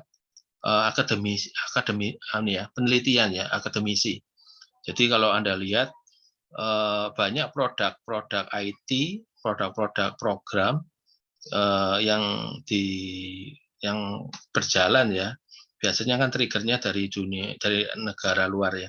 Itu produk-produk akademi, ya. Jadi di sana itu antara akademi dengan bisnis itu lengket, ya. Sehingga apa? Biasanya bisnis itu membiayai universitas atau jurusan dan para profesornya.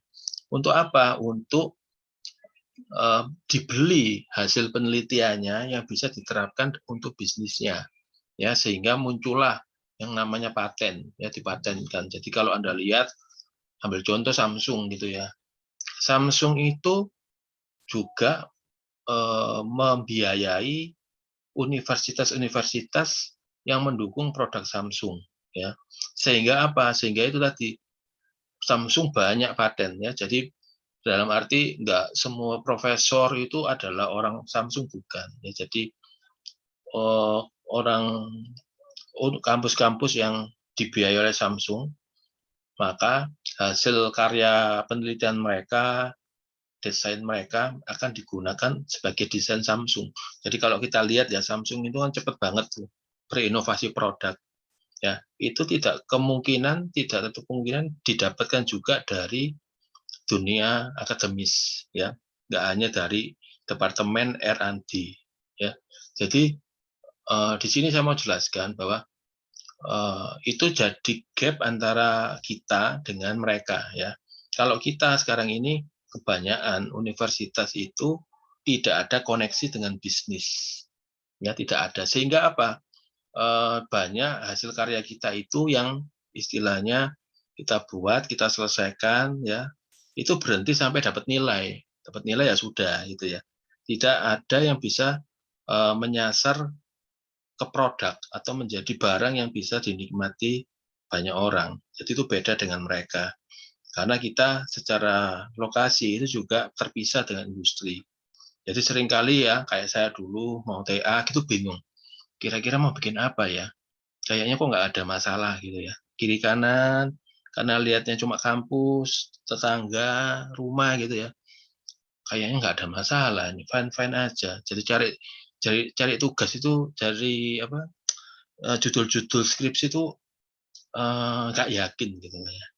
Nah, berbeda dengan di luar, ya, di luar itu kita kenal namanya klaster industri, ya, di mana dalam suatu klaster itu ada industri hulu ke hilir, ya. Hulu ke hilir misalnya apa? Misalkan industri klaster tekstil gitu, ya.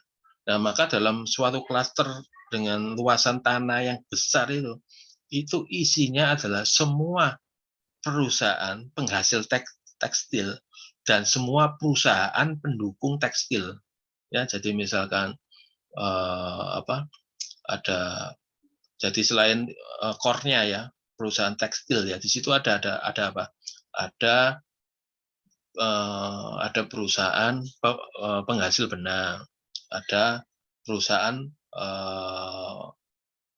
pewarna gitu misalkan, ya. Kemudian juga ada perusahaan kanal alam, berarti tentang ini recycle limbah-limbah dari tekstil. Ya, itu dalam satu klaster. Dan selain hulu ke hilir, ya, jadi semuanya cepat, ya. Kalau namanya bahan baku itu nggak pakai lama, karena apa? Dalam klaster yang sama. Tidak perlu lewat jalan tol bersaing dengan kendaraan publik, ya. Jadi macet, bahan bakunya telat. Nah, di klaster ini nggak terjadi, ya, karena klaster ini tertutup, ya, sehingga aktivitasnya itu ya hanya sesuai dengan target klasternya ini produknya apa. Ya, jadi kekurangan bahan baku itu sudah hampir minimal karena jaraknya sangat pendek. Kemudian kaitannya dengan akademis, di situ ada kampus. Ya, di setiap klaster industri itu selalu ada yang namanya kayak bank, kampus itu ada. Kampusnya apa? Ya, yang related dengan bisnisnya ini apa. Jadi kalau misalkan klasternya in tekstil, di situ ada universitas dengan jurusan yang mendukung penelitian, gagasan-gagasan untuk tekstil. Anggap aja apakah itu teknik industri atau teknik kimia. Itu ada. Jadi apa? Ketika kita belajar di kampus itu, kita sudah dapat banyak masalah. Ya, nggak perlu cari-cari masalah. Karena apa? Kita dekat dengan industri, tahu masalahnya apa, tahu apa yang harus dipecahkan. Jadi ketika kita bikin suatu tugas ilmiah, ya itu hasilnya bisa dipakai langsung oleh dunia industri untuk diaplikasikan. Malah syukur-syukur kalau ternyata ini benar-benar novelty gitu ya, pembaruan gitu ya, yang nggak pernah ada sebelumnya. Wah, itu makanya bisa sampai dipatenkan ya, dipatenkan menjadi nilai ini hak hak cipta ya.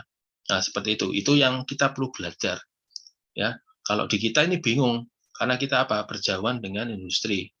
Nah, kalau saran saya kalau kalian bingung, kalau mau tugas skripsi masalahnya apa ya? Coba deket-deketlah dengan lokasi pabrik ya, atau punya teman, punya saudara, punya orang tua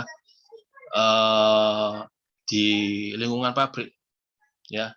Langsung aja tanya masalahnya apa. Wah, banyak.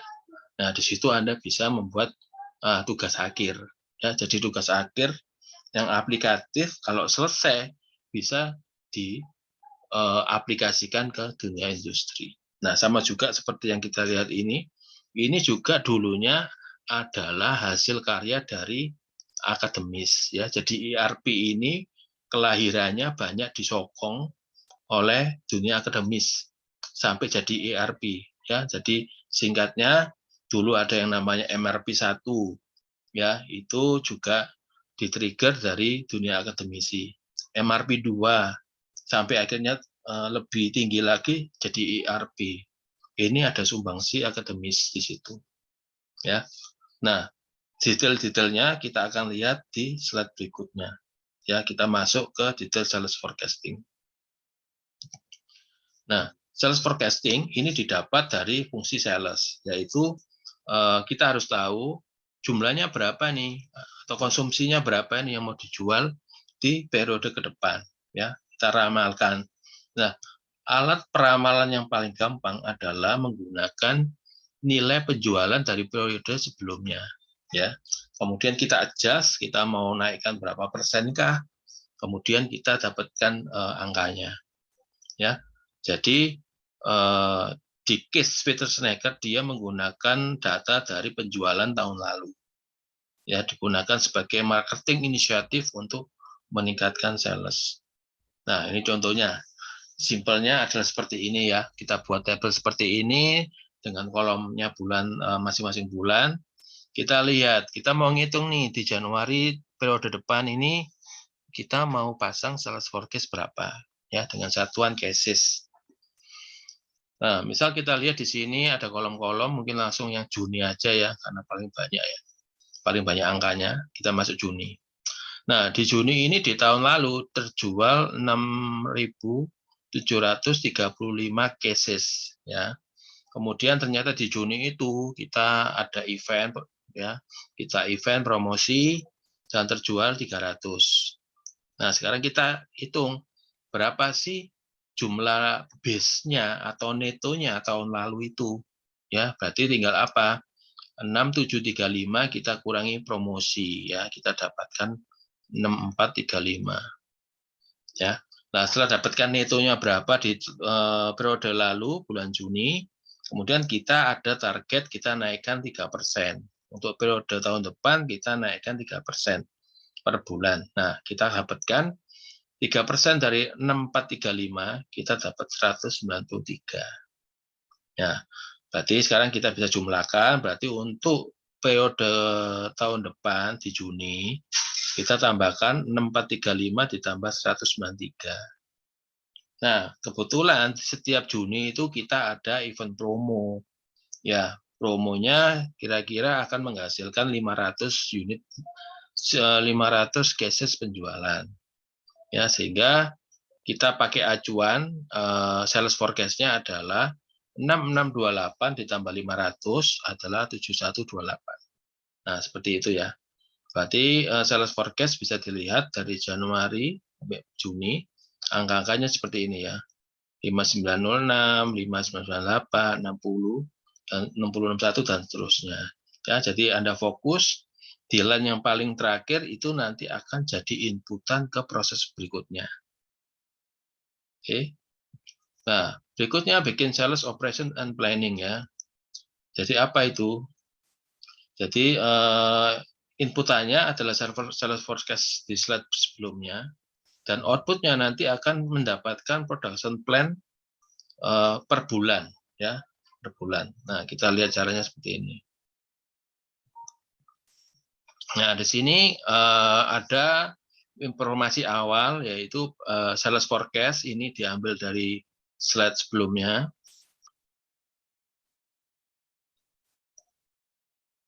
Slide sebelumnya, kemudian angka-angkanya dipasang di sini ya.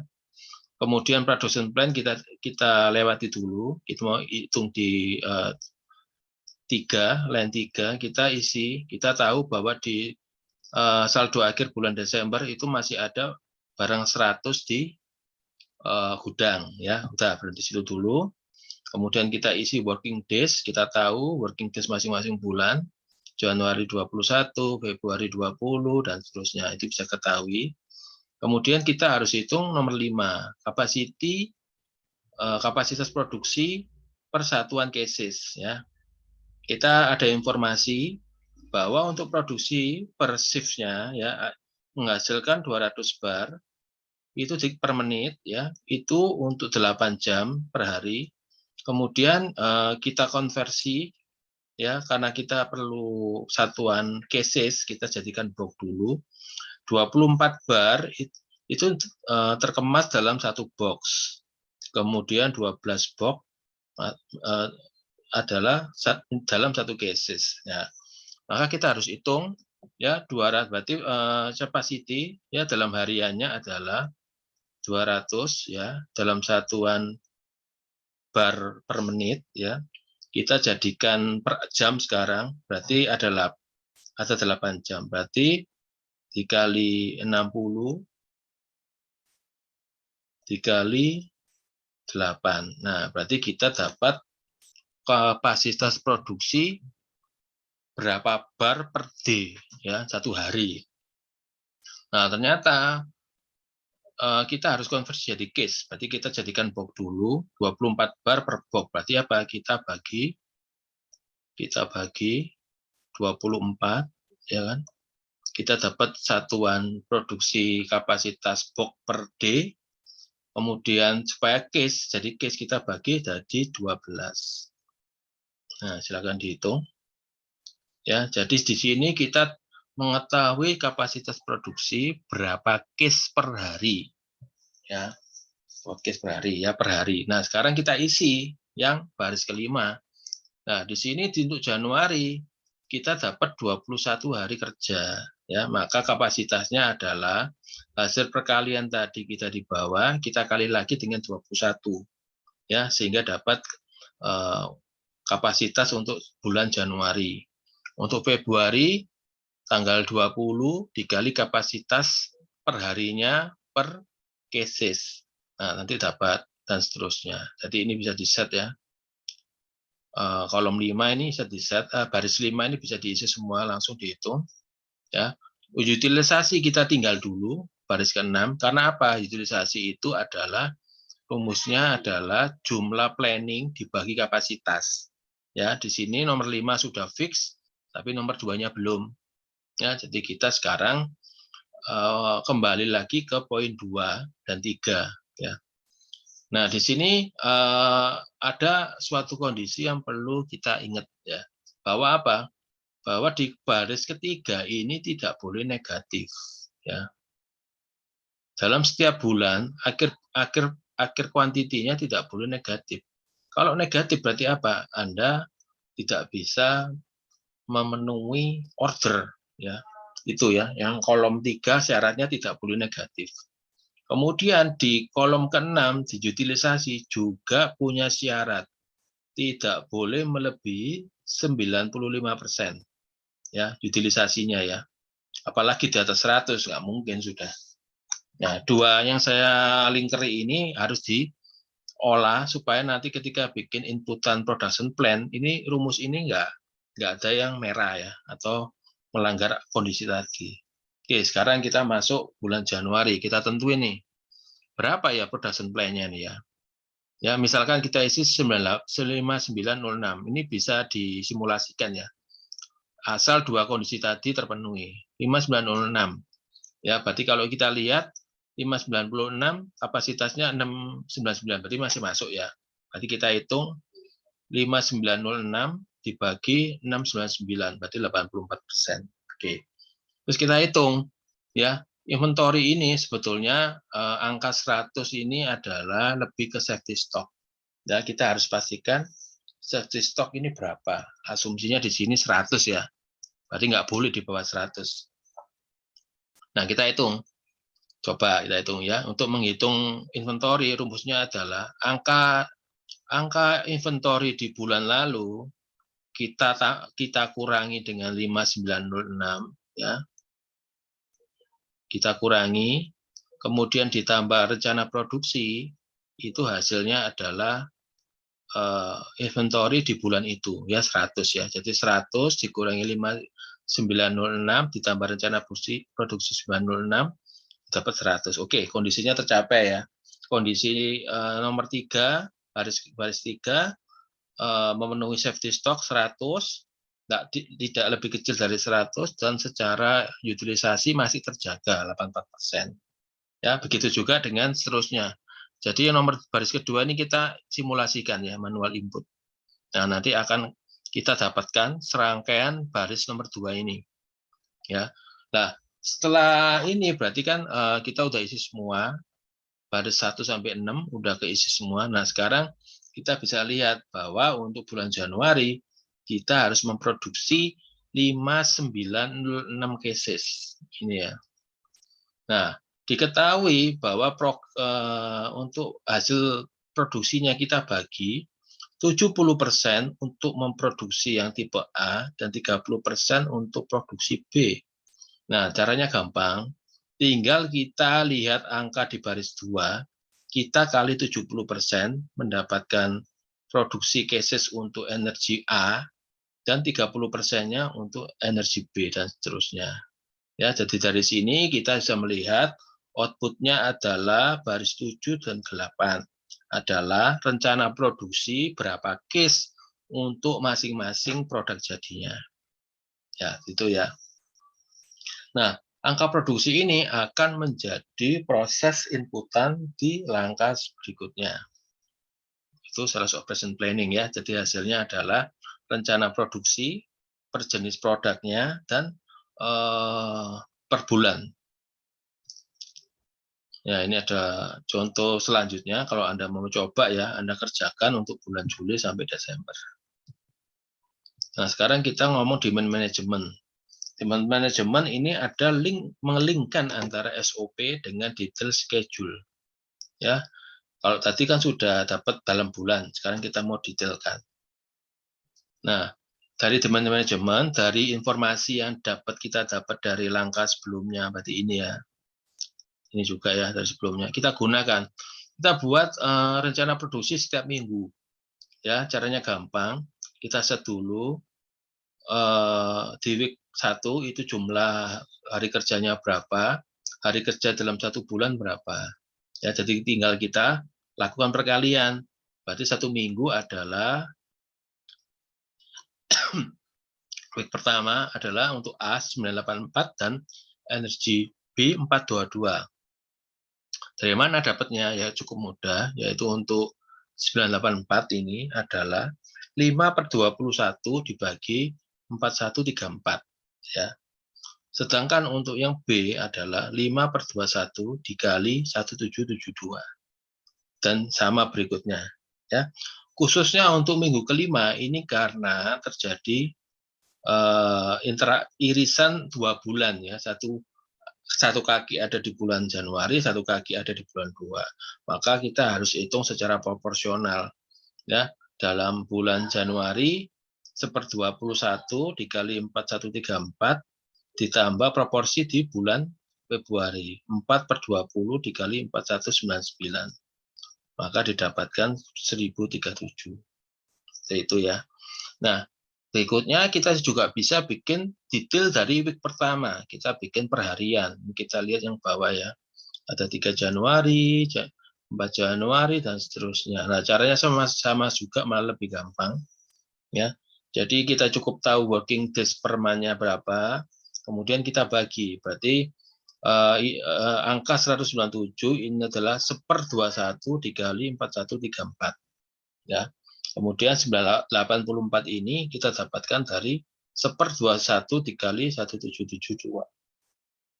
Nah, kita dapatkan masing-masing hari. Jadi sudah jelas monthly demand management ini bisa membantu produksi untuk bekerja baik dalam level mingguan maupun harian.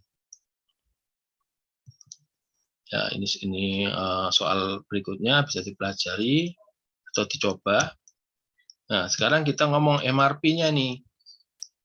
Kita sudah tahu rencana produksi dalam level harian maupun mingguan maupun bulanan. Nah, sekarang pertanyaannya apa? Adalah bagaimana kita melakukan planning pembelian untuk bahan bakunya.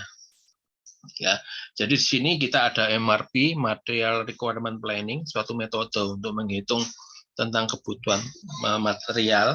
Ya, di sini akan menentukan jumlah yang harus dibeli dan waktunya kapan. Ya, dua hal ini harus dijawab, kapan harus beli dan itu nilainya berapa. Nah, sebelum itu kita juga perlu bantuan namanya BOM atau Bill of Material. Ya, untuk bahan baku produksi tadi, supaya kita beli bisa bahan bakunya apa aja, kita perlu tahu resepnya apa nih. Ya, kita tahu BOM itu adalah resep untuk pembuatan produk. Nah, kalau kita tahu resepnya, kita tahu, oh berarti saya perlu beli bahan baku ini, oh saya perlu beli bahan baku ini, dan seterusnya. Ya, jadi harus ada BOM. Nah, berikut saya tampilkan BOM untuk produksi energi A dan energi B. Ya, dari sini resep ini adalah per 500 pon, ya, per 500 pon. Ya, per 500 pon. Jadi contoh energi A, untuk membuat 500 pon energi A, saya perlu out 300 pon.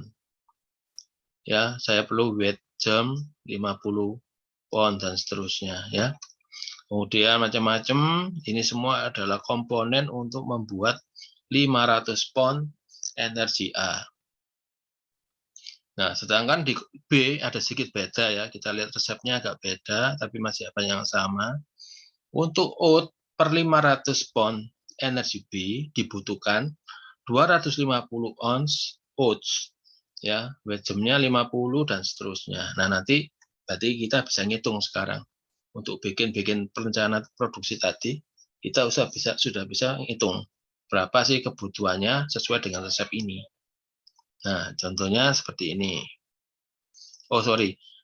Selain itu, kita juga harus pahami untuk mengadakan proses pembelian, itu tidak semua kita beli bisa langsung dapat. Ya, maksudnya kita order sekarang, hari ini juga dikirim, kita terima. Nah, tidak semua seperti itu. Ya, tergantung dari produknya apa. Sehingga kita perlu informasi. Kira-kira untuk produk ini sampai ke kita itu berapa lama. Nah, itu kita ngomongnya lead time. Ya, waktu yang dibutuhkan dari supplier terima pesanan kita sampai barang itu sampai ke kita itu berapa lama. Ya, ini digunakan untuk apa? Untuk timing kapan saya bikin purchase order ke vendor. Nah, itu ya. Kalau ini nggak diisi, maka apa? Percuma. ERP-nya ya nggak bisa tahu, ya. Atau malah pakai ERP kok telat-telat ya PO-nya. Ya iya yang nggak diisi, kan gitu ya. Nah, jadi ini harus diisi dengan benar. Kemudian lot sizing. Lot sizing adalah berapa jumlah satu lot dari produksi atau pembelian yang bernilai ekonomis. Contohnya apa sih? Kita beli lebih murah kalau kelipatan 20 kilo, ya, maka lot sizing-nya itu 20 kilo. Atau kita dalam produksi lebih efisien, lebih ekonomis kalau kita satu kali produksi langsung menghasilkan 500 kilo.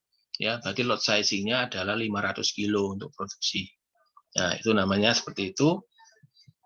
Kemudian MAP record adalah datanya ya. Kalau di SAP, data-data MAP record, baik itu proposal untuk pembelian atau produksi, itu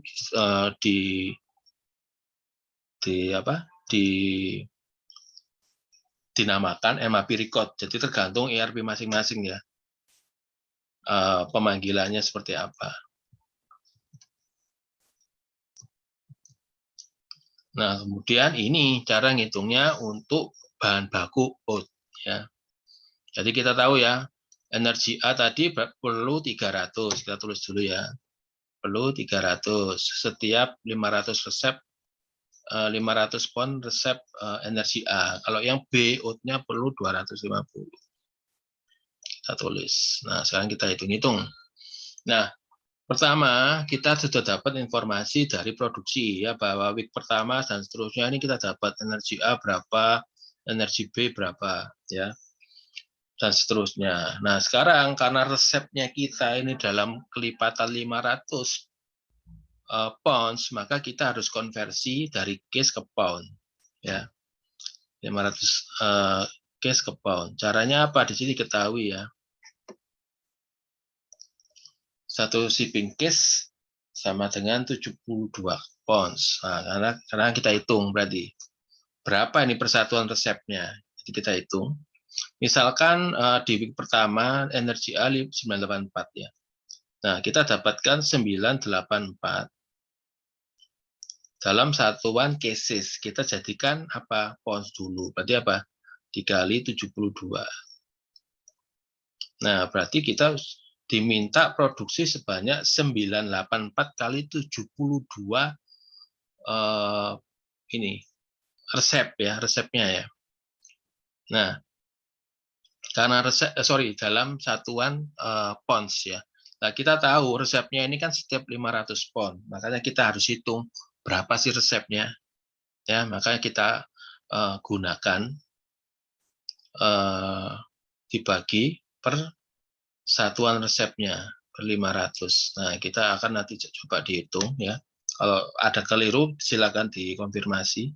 Jadi 984 kali 72 kali 500 maka dapat 142 resep ya. Nah, ini. Dan begitu juga dengan yang ini 61 adalah 422 dikali 72 dikali 500 dibagi 500. Nanti kita dapatkan angka 61. Ya, jadi di bagian ini kita sudah mendapatkan persatuan resep ya per 500 pon. Nah, ya, per 500 pon. Nah, sekarang kita hitung nih. Karena sudah dapat persatuan resep, kita tinggal hitung atau per 500 ya, Jadi apa? Kita pengen tahu kebutuhan oat itu berapa sih? Ya, tinggal hitung aja. Berarti apa? 142 yaitu persatuan resep atau per 500 bed 500 pon ya, per 500 pon kan perlu 300 tadi, ya udah kali 300 untuk yang energi A. Nah, energi B berarti apa? 61 dikali 250. Nah, total semua dari A dan B kalau kita kalkulasi ini dikali ditambah ini dikali ini maka dapat 57850 ya. Rumus yang sama juga berlaku untuk berikut-berikutnya. Nah, gross requirement-nya dapat nih. Nah, sekarang tinggal kita hitung nih, bagaimana caranya kita ngitung, kita beli apa, kapan. Nah, ini kita menggunakan juga simulasi ya dengan cara apa? Di kolom on hand ini tidak boleh minus atau di bawah safety stock. Ya.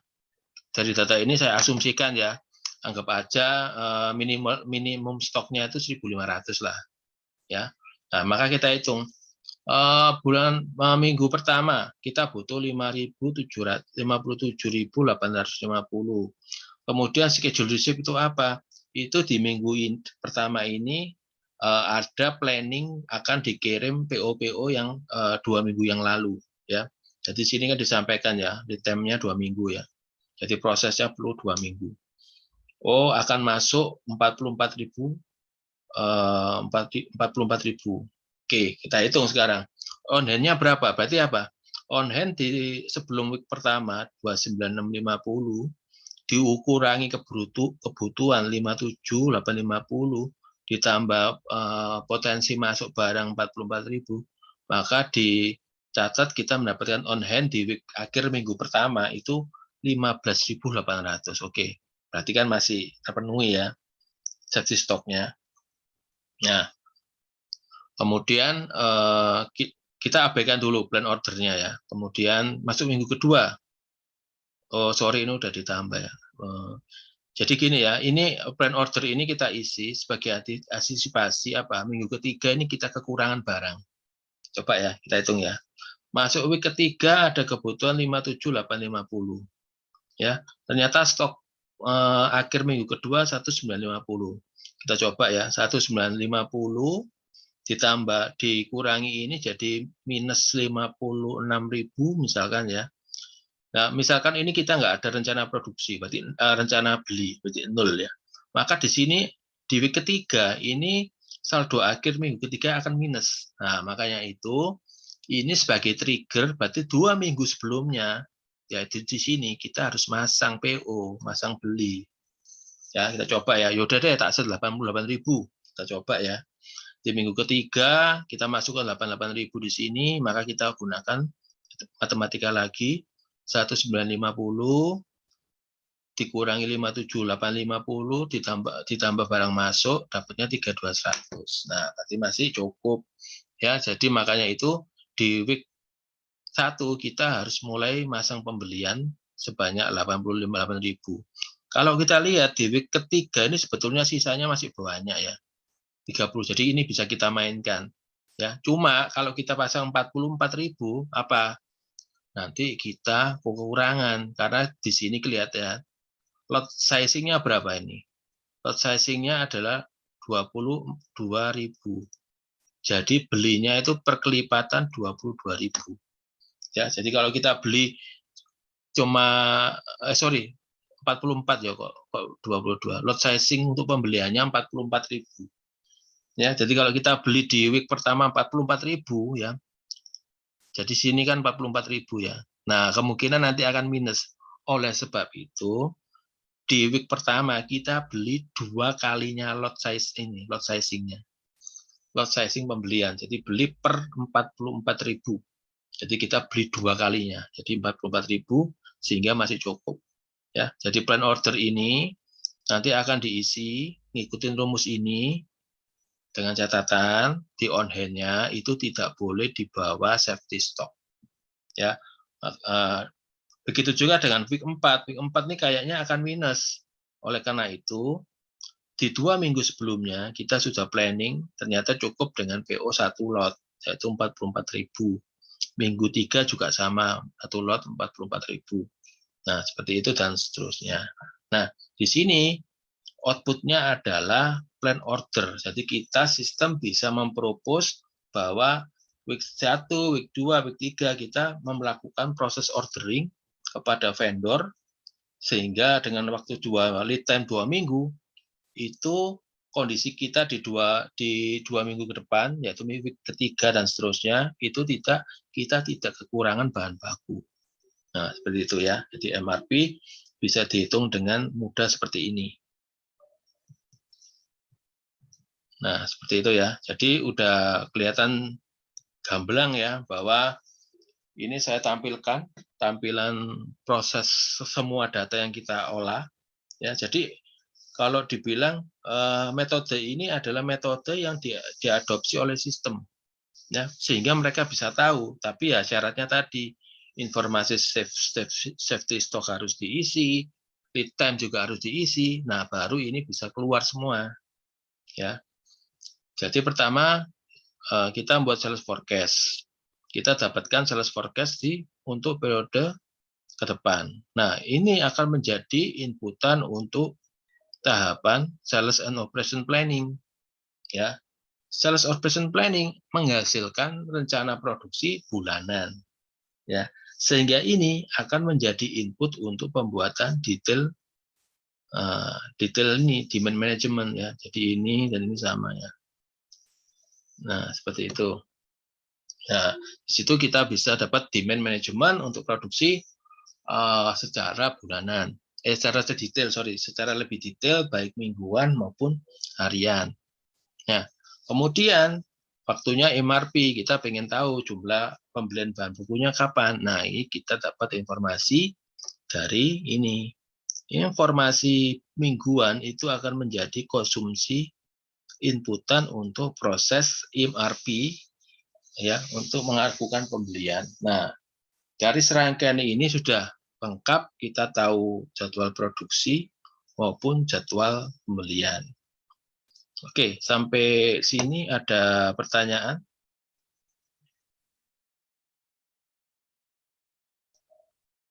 Oke, saya lanjutkan kalau tidak ada pertanyaan.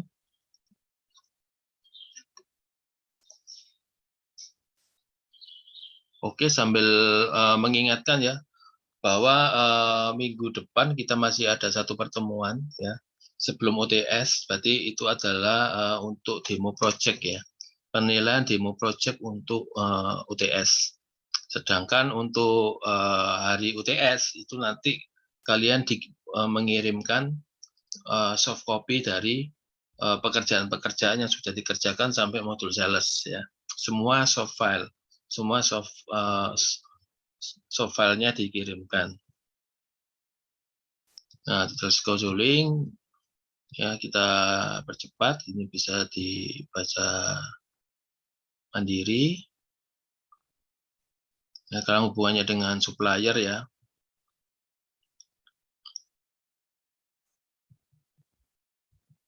Nah, di supplier secara singkat kata proses flow-nya cukup sederhana, ya.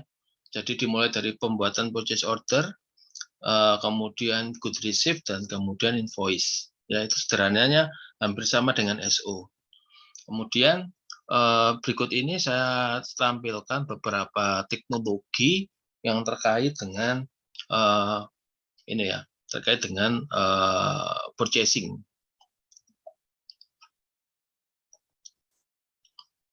Ya, jadi dengan IT, dengan ERP dan teknologi seperti EDI ini, ya, jadi kita udah dimampukan melakukan transaksi secara elektronik. Ya, jadi format yang sering dipakai adalah EDI atau Electronic Data Interchange, adalah menghubungkan antara kita dengan vendor-vendor kita. Ya, jadi ERP kita, apalagi kalau ERP kita ini sama, gitu, ya. Misalkan saya menggunakan ERP produk A, si custom vendor kita juga ERP produk A.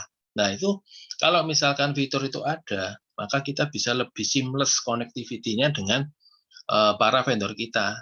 Ya, jadi misalnya bisa langsung connect, gitu, ya. Jadi apa? Ketika kita ada trigger PO dari sistem, dari MRP trigger PO, ya, otomatis apa?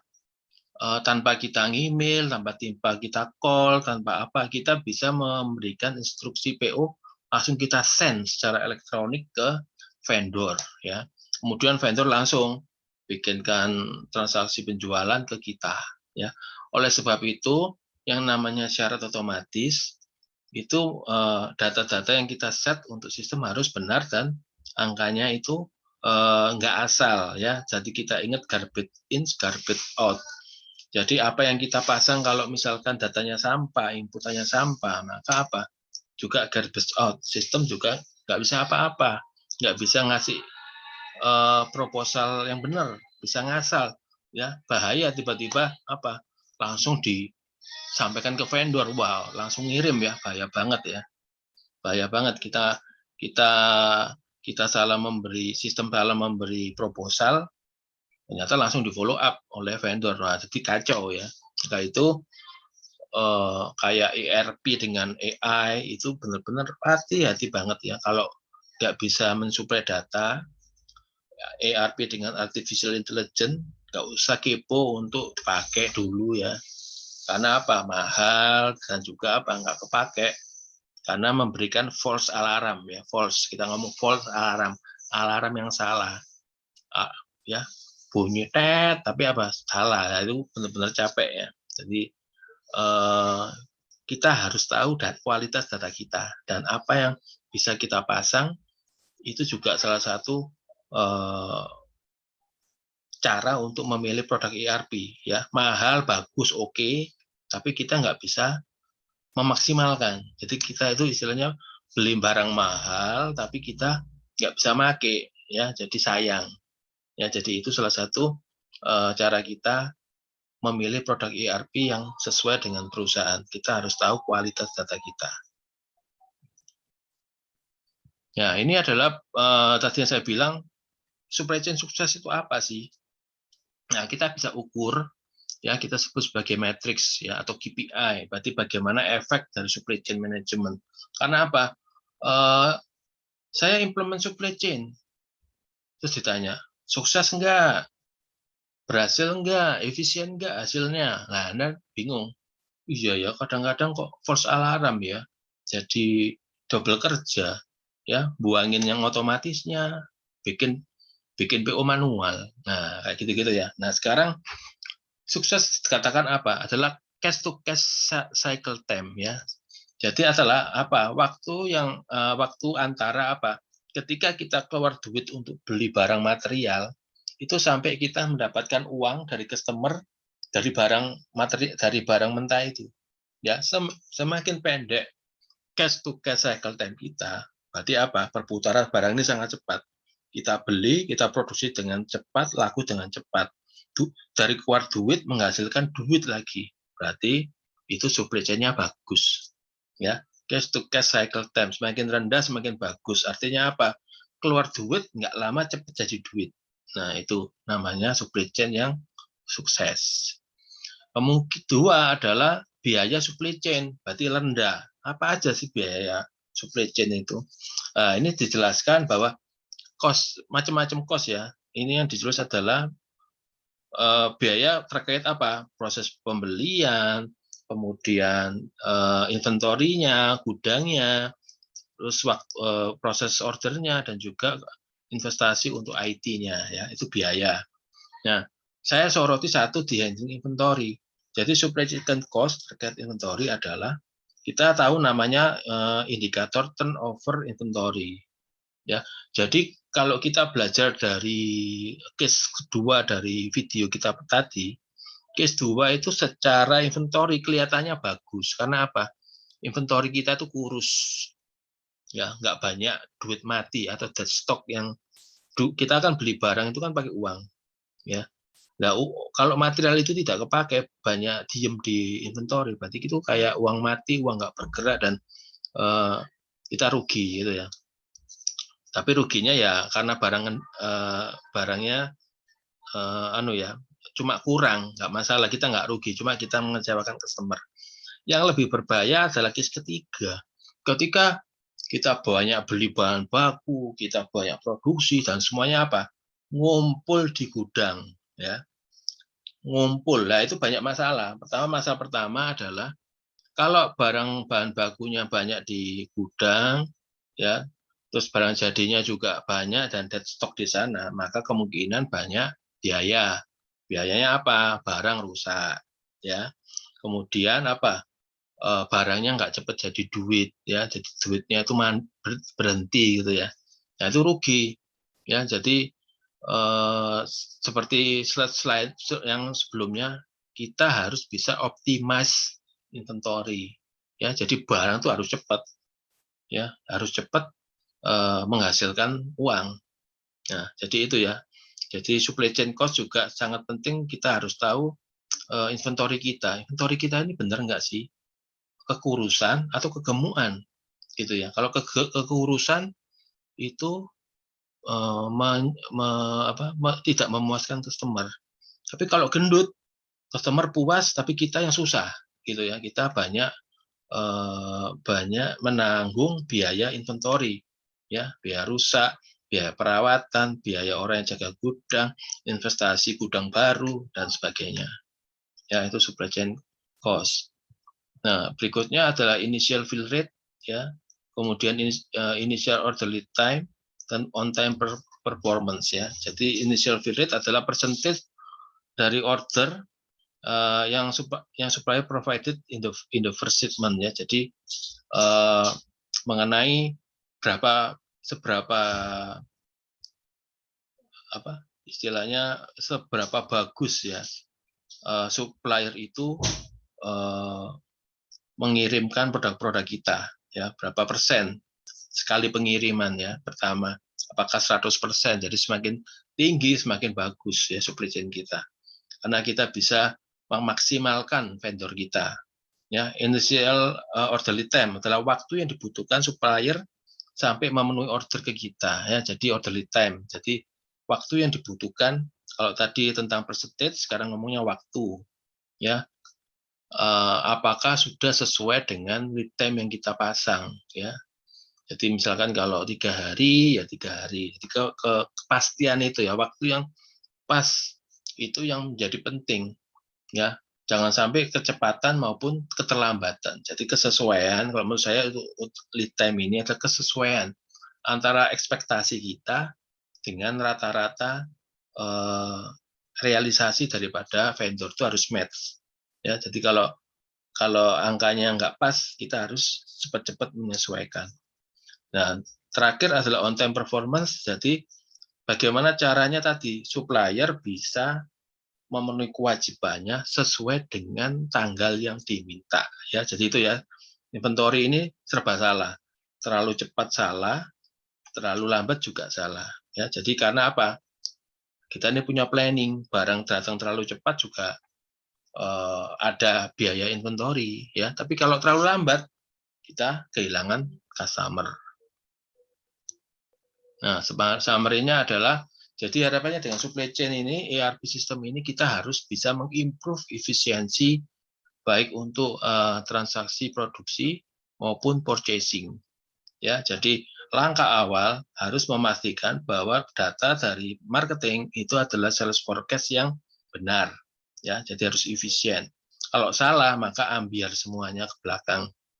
Ya, kemudian rencana produksi di-create berdasarkan sales forecast, ya, kemudian di-share baik ke orang purchasing juga untuk bagaimana supaya kebutuhan bahan baku itu dapat diorder secara properly, secara tepat waktu, kualitas dengan kualitas yang sesuai, ya, kemudian bisa berkolaborasi dengan vendor sehingga timingnya itu sesuai. Nah, seperti itu ya. Nah, sisanya bisa dibaca sendiri, jadi intinya seperti itu. Oke, apakah ada pertanyaan?